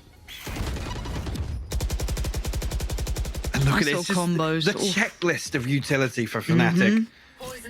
And there's always intent behind it. It's not just wasted. That's the really impressive thing. There's always a nice peek behind it or a look behind it. Avova does quell one side of this. Actually, Hoodie does on the other. What a fight back. Fnatic either just slipped for a second, but again, an option, a moment. Fnatic are fighting for this. Catch all 3, I think. At least 2. Boaster closing in, and he does decide to pull the trigger. I was waiting to see if he was going to be patient, see if he could maybe spot another, but he was going to pull it on that. And now the final 2, we know where they are. And any second soon, I feel Enzo will as well. But what can they do with this? Avova trying to navigate around, but this is such a tricky position to be in. By the time he could be right. He could be on the right side of this, and Boaster can't help Enzo. And the spam, the pre-fire, and it's good. And Boaster, no man's land, caught uncomfortable. But that round was uncomfortable. Early round looked like Fnatic had it all, right? Everything going right. And then mid-round, somehow, G2 switch it. Like I said, G2 just being unorthodox. They're happy to just on these offbeat moments, right? When Fnatic feel as if they have a bit of comfort with that utility, it gets invested. They still have the benefit of the smokes being up. They're feeling really good, right? Then it's just like 2, I mean, you could define them as overpeaks, right? It's literally 2 solo swings that are rewarded with kills. And straight away, G2 back in the driving seat. Actually, a really interesting post point there. Because of the deafen effect with Fade's util, Avova's almost starting to panic. Okay. Toxin screen down. It's not often you see the judge fully commit outside of Hooker, but both will go 1 for 1. As if it buys time for this, maybe? They've had to re-clear with a little bit more diligence. Oh, that's a spike. Oh, and wait, Meadow still gets it? Meadow still gets that. All right. 3v2. Spikes down in mid. Eyes go towards somewhere Mystic and Mixwell. Mixwell's heard it. He's heard it. Mixwell should have this, right? He's oh got the my angle god, for Mystic. It. But the walk up along from Boaster as well. Don't forget that that's slowly happening as well. Oh, Mystic, you are lucky to keep your life here, but this is weird timing now. Mixwell's got a little bit of timing on this, the turn, but Mixwell was there. Mixwell filled the void well enough. But they've made progress in the meantime. Alpha has got into a really dirty spot, 'cause in his head, that was not a problem. From Alpha, yeah. What a round, Lauren. Seriously. That reposition, man. Yeah. It's so good. And it's all this slow creep, right? But yes. I mean, Mixwell is so active. Mystic actually with the awareness to anticipate that. But then the whole time that's happening, the reposition, like you said, it's so interesting to watch that. Unfortunately, Meadows just like he's in a position with the information he's fed. It's like somebody's going to be holding the spike, right? Surely. Yeah. That's it's. I've got to say, right, like watching Alfaya play. He's playing ahead of his years, man. He's playing ahead of his years. I feel like I'm watching someone who's got, you know, bare minimum 6 years experience in the game. Just slip it into positions that it's so nice to see. Like a young talent like that, and I really hope he converts it to a LAN performance for his first big event. Genuinely, because I'd love to see this guy just flourish, right? Because he has got some real intuition in the game. Nice to see as well. Finding that form here in Valorant, but the side switch comes in, and we are at 8-4 if you're just tuning in. FNATIC, a weird map too, and a great one for G2, but now we are back on the third, and Dirk has found a Boba with a boom bop. Spike down. And the second with the Ghost as well. Nuki unnoted though, 2 quick headshots for him, and the pinch is perfect from Meadow. As it comes down to just the 1v1, Enzo closes things out. What are these rounds? I don't know, I don't know. How is Nuki still there? Just, yeah, okay.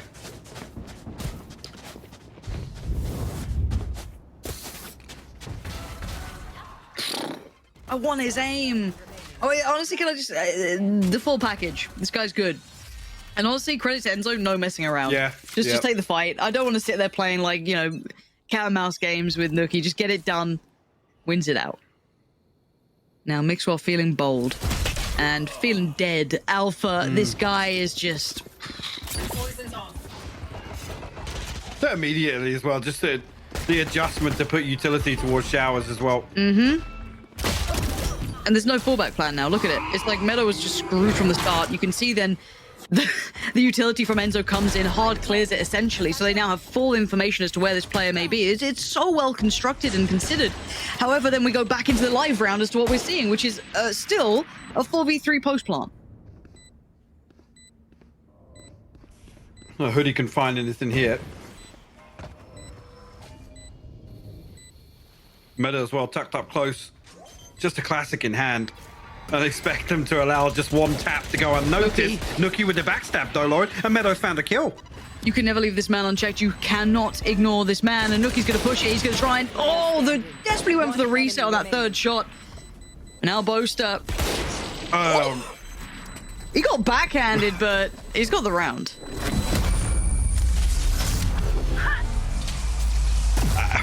I mean, everyone falls. Hoodie rightfully so doesn't want to hold on to that Spectre.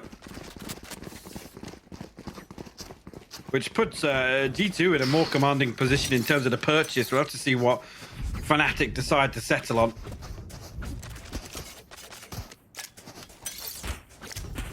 I mean, I was going to say, yeah, a couple of rifles popping up there. I was thinking, yeah, if you're not all going to... this is the correct decision in this scenario. Especially with this round lead. Not necessarily feeling a lot of financial pressure in that regard. Mixwell trying this again. And he actually wins the fight. Spots the spike as well, falling off the back of Boaster. And Nuki now going to be on red alert, as he should be. Players now really closing the gap, but the Frenzy's being held at bay. Durka gives it a go and loses his life for it. A bit of a farm in process. Showstopper online already for Nuki.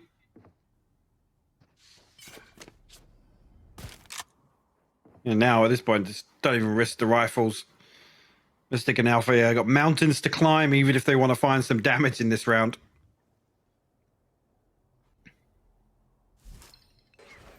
I mean, the Marshal in hand for alpha, yeah, has a chance here on long to find one. So he's no tens with that thing, all right? Relax. I mean, there's no Enzo, right? Enzo was landing True. shots. Yeah, no, that's a pretty fair assessment. I just like saying tens to roll up chat. You know what I mean? Gets towards like 8 p.m. my time, and then North Americans are starting to tune in. Just want to see the bat chest. That's it. 10-5.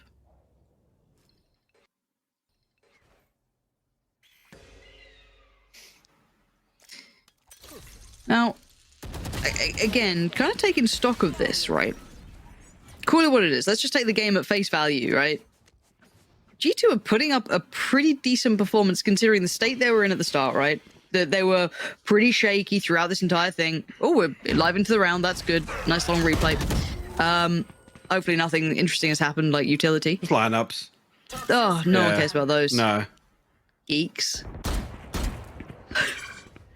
Oh, with FNATIC are watching, I want to see all of them, to be fair. Yeah, I am being actually a Saki cow because I do quite enjoy seeing what the intent is. And I actually really like that little kind of crunch. They looked like it was constructed towards Shower when Presence was potentially considered. There was, I think it was a little bit of utility from Alfea and then Enzo investing a bit as well just to make sure that they can clear that keep a cubby. And again, you can see this work in motion. FNATIC really utilizing. I've got to say, Enzo on Fade has thoroughly impressed me.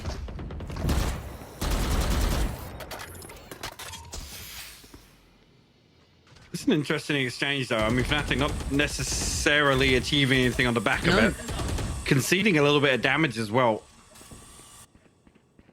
Alfea are going to catch this heal now. Poison orb emitting. 30 seconds left. But G2 actually going to send two. Oh, Mixwell now reconsidering, but almost considering that rotation coming through. Mixwell good with the spam onto Durka, though.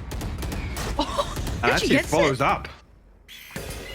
And while this happens, look at Meadow. He got spotted. I think there was like the third player back. I don't know who it was. Actually noted him just for a second. Otherwise, he could have really gone away with murder. Now, FNATIC have the spike down in a 3v3 post plant, but the angles aren't too favorable. And actually, Boast almost got punished. Quick trades come out and G2 go 2 for 1. And now it's all on Enzo, and it ain't for long. Nuki's going to put him to bed. And I kind of like the life we're seeing out of G2 here. And never go down without a fight. Mm-hmm. Operator retrieved as well. Let's see where Mixwell sits now. The Tour de Force in... Well, again, available for him, but financially not really tested just yet. I mean, Meadow and Avova down to 1,700, but the funds are there to spread. FNATIC back down on a Shiko. Encroaching on one of those snowball rounds. Just missing 2 ult orbs overall for Alfea and Boaster. Is this it? Is this the Rumble in the Jungle? Are we showing the lineups? I think that's the lineup for long, I'm pretty sure. That's for kind of the crunch into Garden. Okay, I You can see it there. Okay, well... Something's... Well, I mean, yeah, the problem being is Mixer on the other side, right? So you can just TP away. I do like the idea of it, though. I think, theory. I think the last time we saw it, I was talking about just even just having the possibility to have, you know, Durka close that gap a little bit and just post, maybe just bounce the paint shell off so that it lands close to the entrance to Garden there. Maybe they're just teasing us. There's another like 2 or 3 pieces to that we haven't seen just yet. What is this? Production, please, man. I'm hot. I'm thinking I'm having like a fever dream here. I think I'm having a seizure. Please, man. Please.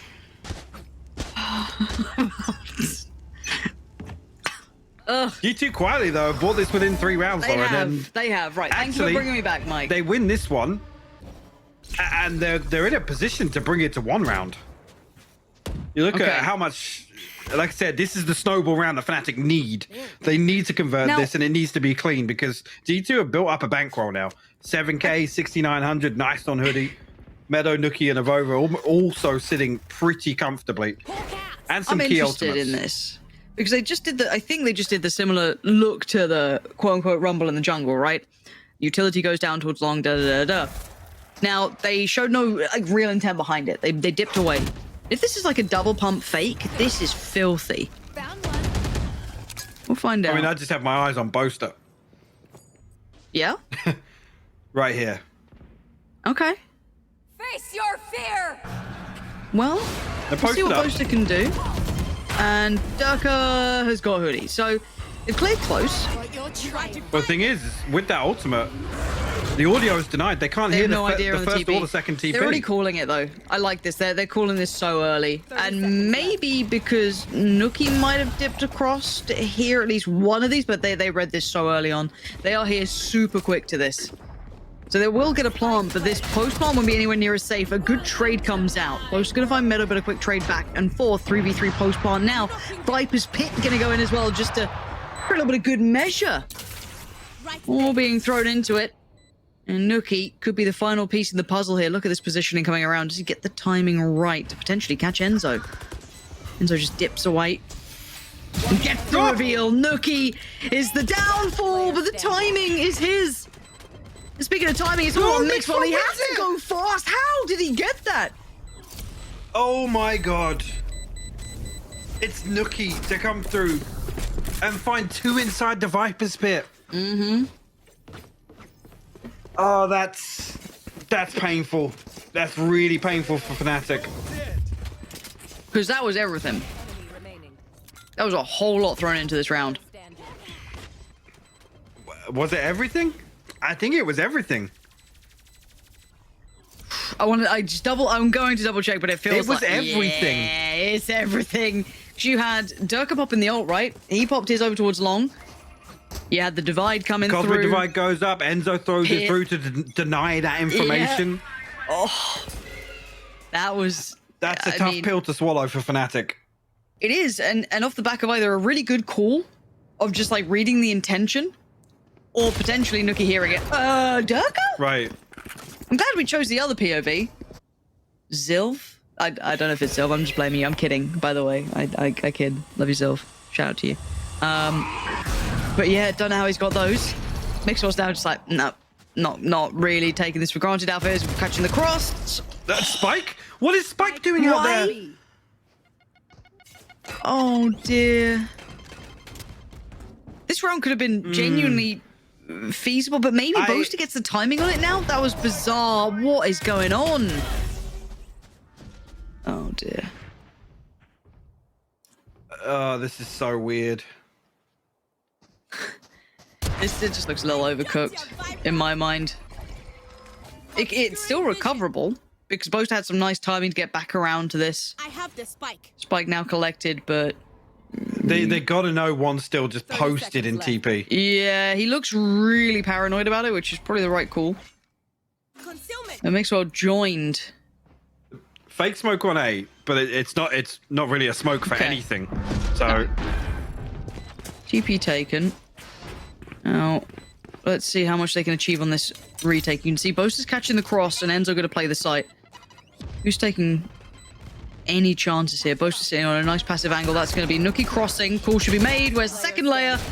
Oh, Boaster, good shot towards Nookie, but it's Enzo who went down in the meantime. Lovely work from Boaster. I was a little worried that, again, Mixwell was about to just insta-trade him, but well done to slip back. What's good from Boaster is actually to reposition deeper and then up on. Correct. Just to create a slight off angle. Because I was about to wait for this drop down to absolutely batter him. That was awkward because you're almost expecting Boaster to not even shoot at the first. When it's Nookie double satching, like, look at the face cam. Yeah, I think he knows it was a little dicey there at times.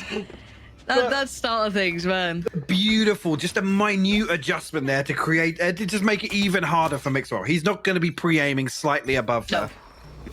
No, that was super nice. Okay, let's have a little look, see how this affects the outcome. 11-8.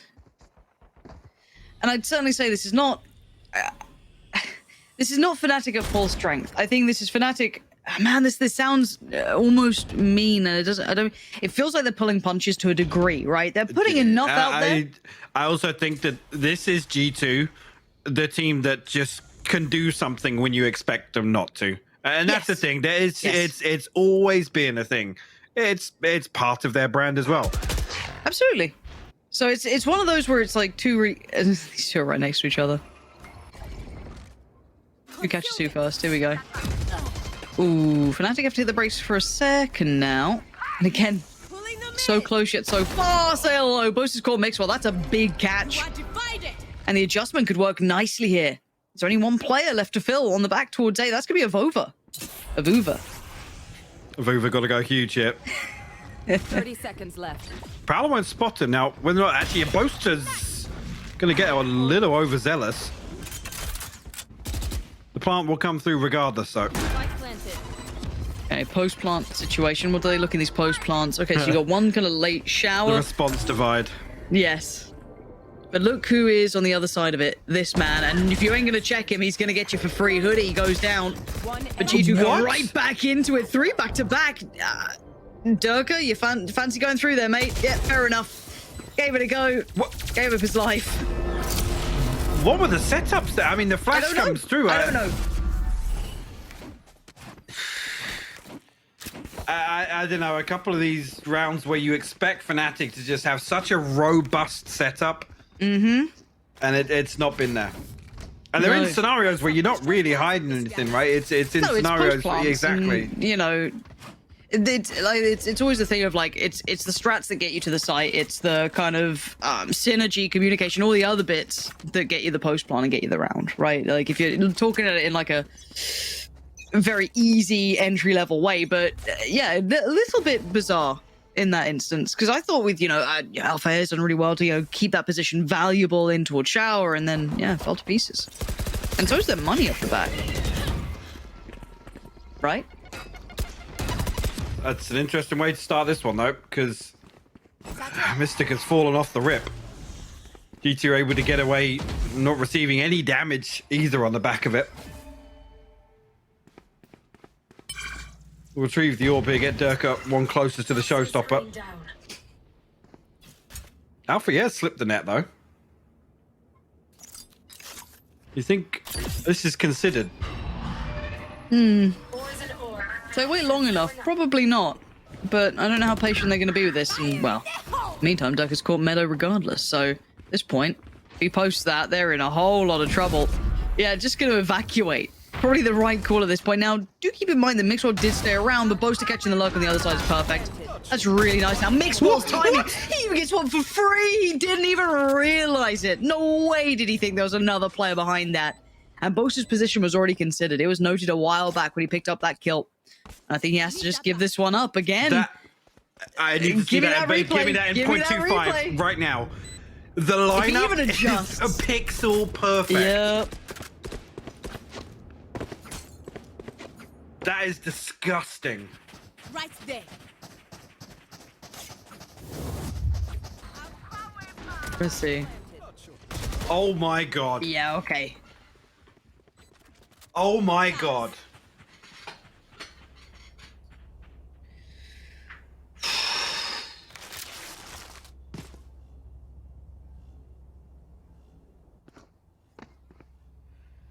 Somehow, one round is separating them here, Lauren. G2, I mean, I said it before, they don't go down without a fight. And they're putting up a hell of a good fight versus FNATIC here. A couple of these rounds, you can say the same about Split, right? They could really go either way. A pacey hit towards Aho. The judge perfectly timed with the Trailblazer. Mixwell didn't stand a chance. No. And that's just one of those things I'm like, how long does FNATIC keep a couple of these little hits up their sleeve? They're like, okay, pull this out. Screw it. Let's run hit number 2 out of 400. And Mystic gets to keep his life. Pops the Seekers to give him a little bit of an insurance plan to buy maybe a second or two and reveal some of these positions. And take the fight. Yeah, why not? Mystic doing so well to even be able to play his life to that degree. I thought he was dead before this, but no. And Enzo looking like his whole time. We'll try and secure this yet. 2 will be noted at least. I'm not sure if Meadow can. Not again. Surely not. Someone's got to keep track on this one. Someone has to keep a track, and they do. Match point. FNATIC claw their way to match and series point here on Bind. And it's not been easy. G2 still got money in the bank. Still got enough for an operator here on the brink of some ultimates.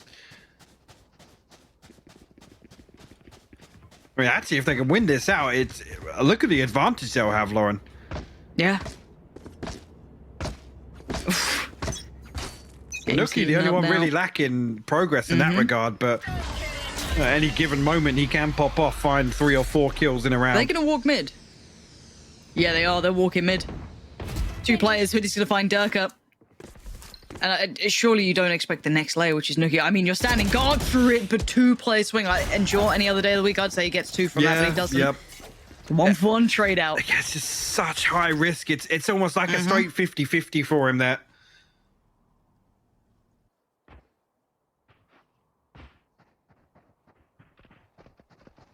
Trailblazer will clear back through. I think only just noting 1. FNATIC probably going to try and use that to their advantage, but both raises eliminated. And FNATIC creeping closer and closer to that Viper's pit. Now, Vova is situated a little deeper in towards pipes here. Enzo will try and throw some Muto up here. Mixer has to TP out. Yep. But hasn't drawn a rotation at all. Because there's no pressure towards Hooker here. Mixer was actually preempting this. But every time I say something about Mixer rotating, he just does the complete opposite. No, actually, Hypark, I'm not. No. I'm slowly going back to B. 15 seconds, though, and Avova has... I thought really good timing, but actually, not so much. Meadow, middle of no man's land, but a great almost off angle. Gets to fade away into the smoke. And takes Mystic with him, and there's no time anymore. Time's faded. It's cooked. This is G2 getting 11 on the board, no matter what FNATIC want from this. And now it gets a little more complicated. Enzo will actually fall. I think they're going to be struggling to muster together a purchase here as well, Lauren. But absolutely. Oh my God, it's worse than I thought, actually. Oof. I have to see what the gaps in the utility are. Durka settling for a Bulldog. Boaster has a very short list of options.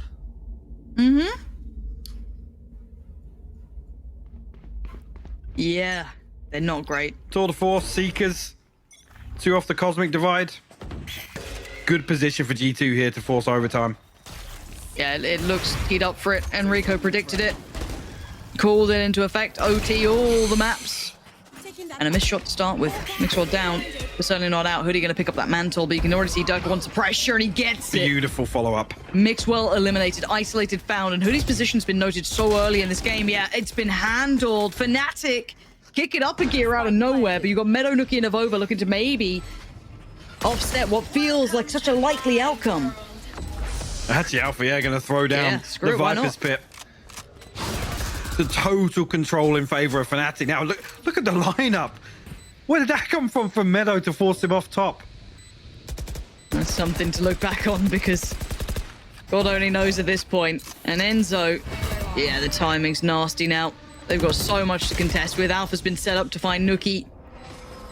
Meadow and Avova still doing what they can. It's certainly not without a fight.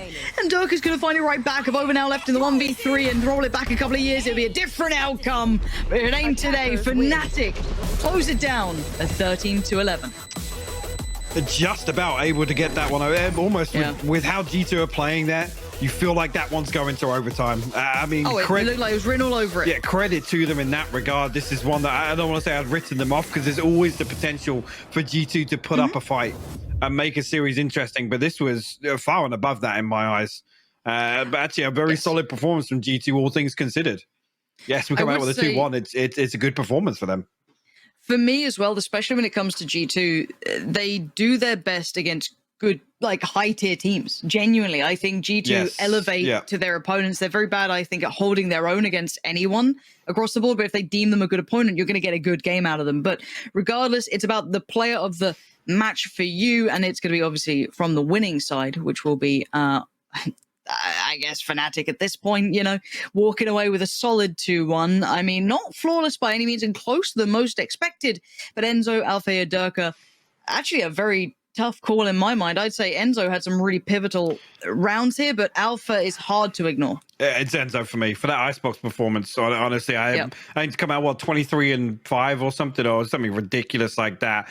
Just the value that they were getting off his utility, not just damage but confirmed kills. So, and it's also birthday boy, right? We'll write off the bind performance and we'll give it to you on the first 2. Just for the birthday. I like that. He does have a picture of Mitch and not us, which is pretty reasonable. It's weird. I do understand. Strange behavior. Okay, I try to be nice, Mike, and you've just called it weird. So, you know, Fair enough. We'll leave it on that note. As well, yeah, I guess I don't have a picture of Mitch in my house, so it is a bit odd. Maybe we could rectify that in the future. For now, we are going to wrap up the day with the desk, so we're going to head over there in just a moment's time. So there it is. FNATIC confirmed themselves, in case we didn't already know, as the most dominant team in EMEA. The final map is theirs. 13 to FNATIC, 11 to G2. Thank God you're here. Kakuka and Lothar are here on the desk with me. Ian, undefeated in the group stages. A nice win over G2 to cap things off. FNATIC truly are something else. Yeah, but this last two maps were a little bit shaky, especially when it comes to the attack on both the teams. It was a little bit questionable, especially on that second half when we saw FNATIC actually struggling, maybe to play into passive, play more for the default that was necessary. You know, what's funny is that where G2 found the most success is where they were most unpredictable, exactly like on Split, where Nuki or Mixwell had some really unorthodox pushes. It did bite them few times, but also they gave them some wins on the attack. The one round where Mixwell just pushes in, I think Pansy was talking about those 3 seconds that he just used to push into CT. You are unprepared. He'd got that kill when someone was running with a knife. Yeah, but we're also talking about the Headhunter, okay? We've seen it days before, and it's just beautiful to see in some of the occasions. But hey, FNATIC managed to close this one up, and it was actually the set strats on the attack that granted them more success. But of course, knowing that, especially how those post plans went when they hadn't forced any of the utility on the side of G2, they had to wait a little bit to see if G2 were going to get proactive. But it's complicated right now. Yeah, in general, I feel like FNATIC was also struggling to convert the advantages. They had 15 first bloods to G2's only 9. That's a huge difference. And in general, they also had huge problems with converting 5v4s. 6 out of 10 were successful, and also they lost 1 5v3. That should not be happening when you have a 5v3. That's a huge round. And if I'm not misremembering it, I think it was that round when they actually lose it and then are on a semi-bye after that. Yeah, but still, it's 2 pistols going for them. I would have liked them to feel more comfortable, especially going on to playoffs, but I feel like they were just trying to reinforce some of the stress that they had before and not actually show anything too crazy. Yeah, go on. FNATIC won 5 out of 6 pistol rounds here on this best of 3, but not only that, before going into this match, they had a 75% win rate on pistol rounds overall this stage. They had even higher right here. If you are waiting and wondering why we don't have a FNATIC player on the show right now for a winner's interview, that is because we're saving it for the post-show. So don't go anywhere. We are joined by a very special guest a little bit later on. But for now, for the very last time here in this split, Lothar, please make your way to Lothar's lab. All right, we're going to jump in. Guess what? There'll be some Fate stuff. Yeah, not only that, but there's gonna be some Fate stuff. So first, let's do the Fate stuff first, maybe. So remember how I, before the match, pointed out that pay attention to the TP crunches with Fade utility? Well, there's a beautiful example here, round 8, where Fade TPs from long B into the TP, into shower, and she's gonna use so much util through that. It's a beautiful crunch. 4 players from FNATIC are doing the pressure from both angles now, but not only the manpower is here, but also the key pieces of utility from Fade. So we're gonna see that first one will be the Prowler. The Prowler confirms someone is in front of the smoke. Then we're gonna see the Eye being used and the C's. And now the C's, again, the ability to not cross this line, and of course from the behind as well, traps Hoodie in that spot, and he's essentially dead, so he needs to fight for his survival. Other one I would actually want to point out is one of the TP rotations that FNATIC wanted to do. This is actually a beautiful combination of the ult from Enzo on Fate, which deafens the opponents, but it also puts them on DK and marks them for the Prowlers. So what is going on over here, I'm going to zoom in on the minimap, is that we're going to see the Fade ult cover the entire B side. And the plan from FNATIC is to first deafen the players on B side, use as much util as possible, then cover the site with the Astra ultimate and go through the TP so that no one will be aware of it.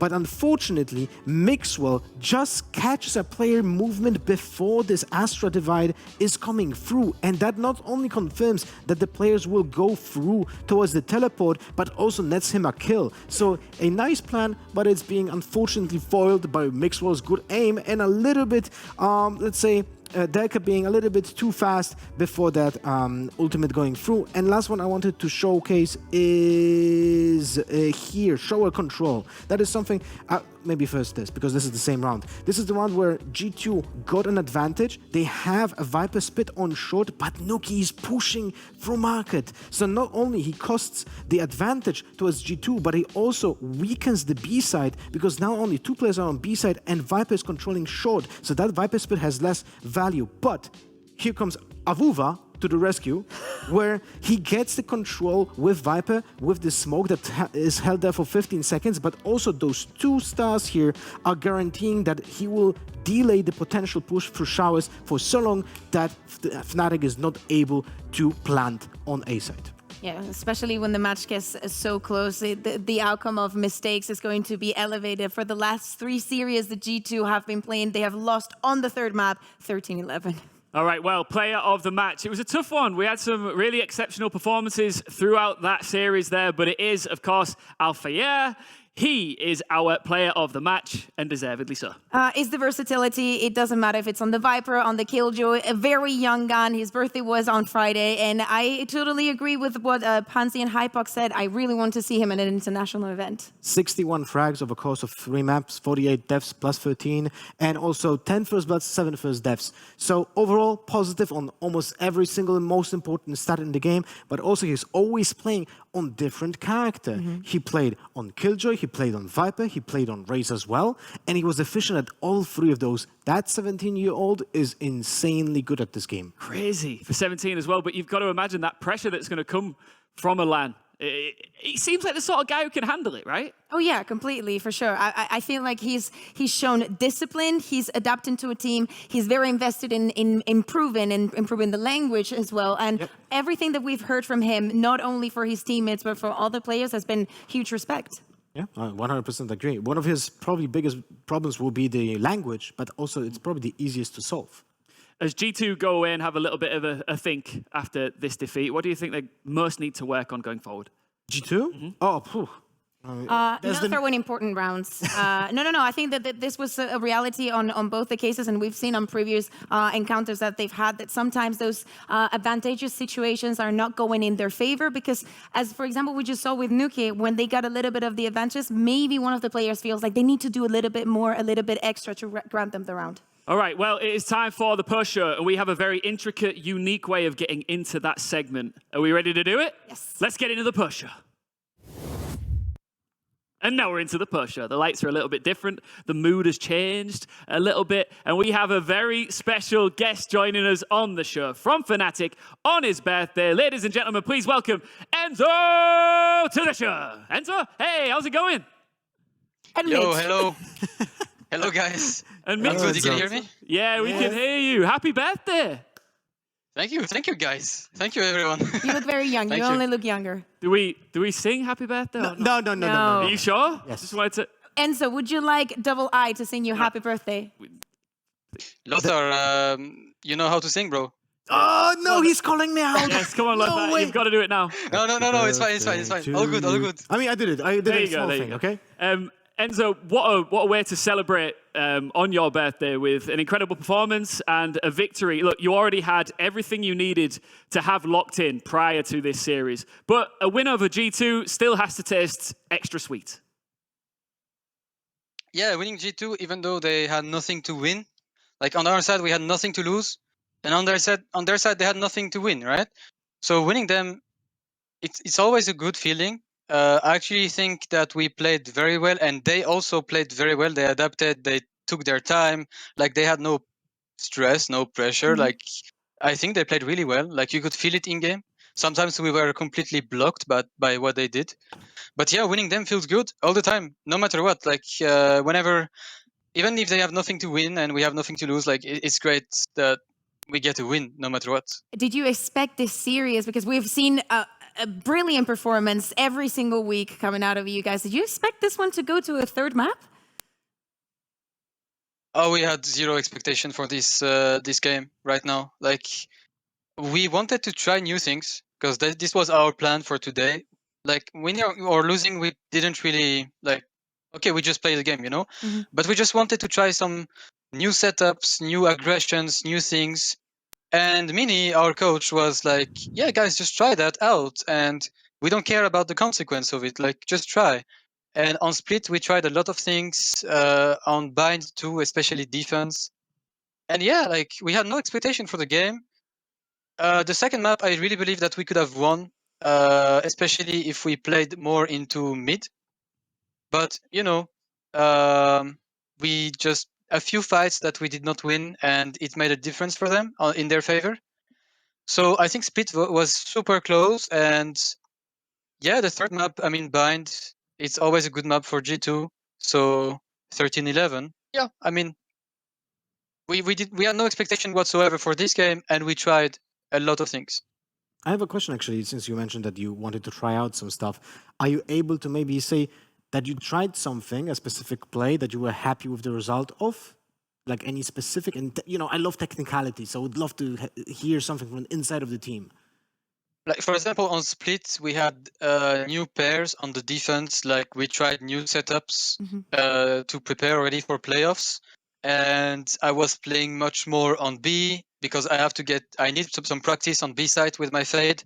That's an example, you know. Yeah, you were using a lot of eyes on in front of Garage, but also TCs to help Alpha to control like deep B main, right?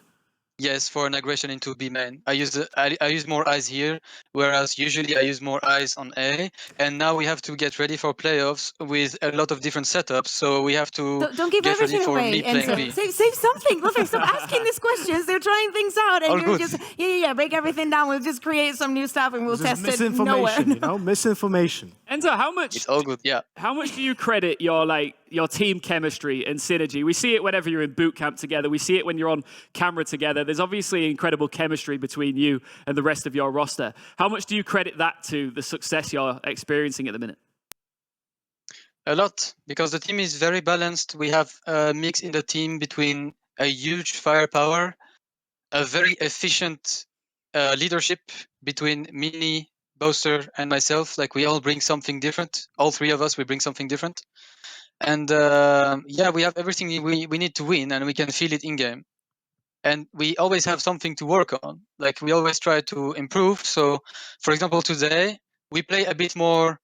Like, we tested a lot of setups, a lot of plays, and when we are going to review these plays, we know that we are going to focus on our communication and improve our communication, because today we kind of improvised in a lot of ways. Like, maybe, I don't know if you guys felt it in game, but we improvised a lot these three maps. So our communication, you know, we have to talk more, we have to bring more, and this we can review and improve it a lot for playoffs. So, you know, I think, to answer your question, our team is very balanced, and we are always seeking for improvement, and everybody is bringing something. So the stage is over, flawless for you guys. How is the preparation now going to be different from these 5 weeks onto next week on playoffs? Is there something besides that communication that you're mentioning that you're really going to focus on? It's actually nice, by the way. 60 plus rounds on FNATIC. Yeah. Plus 59. That is crazy. That's clean. Especially since Derke got bowled. We had a lot of free rounds. Thank you, Derke. Thank you, Alpha. Yeah. Well, as you answer Kakuka's question, we can take a look at the playoff bracket as well. As you can see, you know, you were locked in well before today. We knew that you were going to be sitting pretty in that second round. Choose an opponent, Team Liquid or FPX? Wow, I would say FPX. Oh, really? I would say FPX, to be honest. Yeah. Rather than Team Liquid. Why? Don't you want to try a little bit of Team Liquid? I honestly, both teams, I'm ready to fight them. I'm ready. That's the sort of confidence you want, right? Yeah, we're gonna like, as soon as we know our opponent, like, so we are already going to prepare for both a little bit, but as soon as we know our opponent, like, we will get ready for the BO3 and fight, because this is the most important game of the season, at least in my eye. Yeah. And Totally. we're gonna grind the game so much this week. We're gonna get ready for it, and yeah, like imagine, like, we win this, that means we can reach Masters and like go all together on LAN. So this is huge. This is for me this is the most important BO3 of the whole season right now. So we are going to get ready and just grind it out. That's it. I'll tell you what, just like I don't want to put you guys on the spot, right? But as he just said here, one more win and they make it to Copenhagen. And we're going to see them there, right? Yeah, I think so. I mean, I think there is a very low chance. I mean, to be fair, on stage 1, everybody, not everybody, but most of us said that M3 champions were going to be the winners, and we were wrong. But I think that on this occasion, most people are vouching for you guys. Yeah, and we can feel it in game. To be honest, like I really enjoy it. Like the support from everyone. Every time we play, it's huge. Like like from Well, everywhere, Chrissy. like all the countries, it's huge. So thank you guys. hopefully no jinxes here, but yes, you guys look just like levels above the competition. So hopefully, yeah, good luck next week. Yeah, absolutely. And like you said, you've got a tremendous fan base as well. Just before we let you go, we've got a couple of interesting statistics, I guess, to take a look at before we close out this group stage. The agents picked during this stage, we can bring up some numbers here. And Lothar, look who it is, the sexiest man on the servers, number 1. I thought you were talking about Yoru. But yeah, the chamber is like obviously 79 picks, absolutely massive. He's mainstream, you know. He's shaping the meta game even after that nerf because of what we have seen in the game. Everyone who plays chamber suddenly finds new confidence, or way bigger confidence than playing on Reyna. Maybe not as big confidence as pre-nerf Jet, because that was even more flexible agent than chamber. But in general, I feel like the metagame is pretty balanced, because of course there are some outliers, you know, at the end trailing, but the duelist let's say slots are very limited, specifically when metagame dictates that you want to have more utility-based agents, which are typically not the duelists. Yeah, also the popularity of Viper. Also, I think it has to do with the maps that we have been seeing. I want your opinion, Enzo. Why do you think that Viper is so necessary in some maps? For example, you also play her on Split. I play her on Fracture.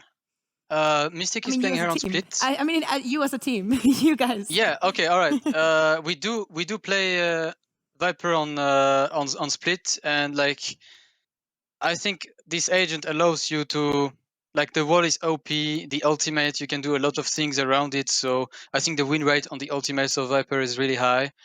Like it's like to play double controller, having Viper is usually great in pair with another controller for a map like Fracture, for example. Like this agent overall is nice, I would say. I have a question actually, because in professional play, you see on defense, many times on bind actually, when Viper's putting the ultimate on short, she covers showers. Pre-nerf, she was covering also B with the wall at the same time because it was so efficient, but now it's typically just showers one way and the ultimate on short. Why is it that so many teams, when they see the Viper split, they push through it? Okay, so like, you mean the Viper split, the Viper ultimate, yeah? Yeah, the Viper split is like such a huge block, but so many teams are trying to push with it. Through it, sorry. You can see two reasons into that. Like the first one, you want to push it instantly to catch that Viper solo and off guard while she's doing the ultimate, you know, because she cannot be weapon out. So you just rush her instantly. Like you put a Prowler of Fate, for example, like anything that you have, you double satchel or you dash and you kill Viper instantly. Second reason why you would do that is that sometimes against some teams, you would assume that this area in the Viper ultimate is extremely weak. It's like 1 or 2 guys. And on all the other parts of the map, it's going to be extremely strong with a lot of very defensive setups and maybe an operator. And this is why sometimes you want to go into that ultimate. I'm not saying it's the best thing ever to do, but I'm just explaining why. Reasoning. You don't have to agree, but you can always understand. All right, we're just gonna take a quick look as well at maps picked throughout this stage as well. We've got some statistics here. No surprises there, Lothar. Actually, there's a lot of surprises. Okay, bring them. We started this competition completely different. Like first 2 weeks, right? No bind, no breeze. Nobody wanted to step foot onto those. I want to ask you, Enzo, what has been the map that you have enjoyed the most personally? It has to be Ascent, please. After the things that you've been doing with Fate there. Yeah, I feel great on Ascent. You're actually right. It was the case when I was playing Sova out there. It was my favorite map, but on Fade it's also very, very good. So I'm just enjoying it. I think Ascent is my best map right now, but I like all of them, to be honest. I mean, except your maybe Icebox was pretty clean. yeah, Icebox, Ascent, Fracture as well. Like even when I play another agent like Viper or anything, yeah, I'm ready for it. I have a very small question. I anticipate the Yeah. answer, but from your perspective, do you think you have bigger agency, you have more influence on the game while playing Fade or Sova? More impacts for my teammates, you mean, in general? Or for yourself, or both. The feeling How that do you you feel get. like? What do you have? Do you think when you play Fade, you're more impactful for overall score, or is it on Sova? Right now, it's obviously on Fade because Sova got nerfed so bad. Like the nerf is huge. We have a team. We have a thing in our team with the drone, and we always say the drone is like a really bad thing right now because that nerf was way too much. It's 8 seconds like already. I Doesn't feel said, nerfed in your they hands. nerfed too many things on the drone: the duration, the HP, and the tagging. scans. Like scans, it's only yeah. two the scans. That's too much. Like, don't nerf all these 3 things, just nerf maybe 2. Or maybe, okay, if you nerf all the 3 things that I mentioned, then also lower the price. Because the drone is 400. You're playing Sova, you have a $400 credits drone, and what do you do with it? You're like, you can see something and then you die. Like, I don't know, it's not good enough right now. This is why I enjoy Fade a little bit more, and I feel like I have more impact. It's like mostly because of that Sova nerf. Amazing insight. Right, just as I just wrap things up here, I just wanted to briefly say, how are you going to celebrate your win and the rest of your birthday? Just good food. Maybe I'm gonna get some sushi here. Ooh. Sounds And good. Nice. I have And this have guy right Mitch here. Mitch man's Grab right the Yeah, I there. have Mitch with me, so Beautiful. I'm going to enjoy it, bro. I'm just gonna get some nice sushis and enjoy it, like at home, and yeah, that's it. Sounds good. I hope that Mitch's photo will be taking one of these seats, you know? Absolutely. We expect the outcome on Twitter, okay, later? Oh, for sure. Yeah. Enzo, congratulations on a wonderful group stage. Best of luck in the playoffs. And once again, one more time, I can't say this enough. It was the day you were born. Happy birthday. Thank you. Thank you, guys. Cheers. Take care. Bye. Have a good one. See you. All right, too. good stuff. Okay, right. If you're thinking of going anywhere, you absolutely cannot because we've got some NA Challenger League coming your way. 10 p.m. CEST right here.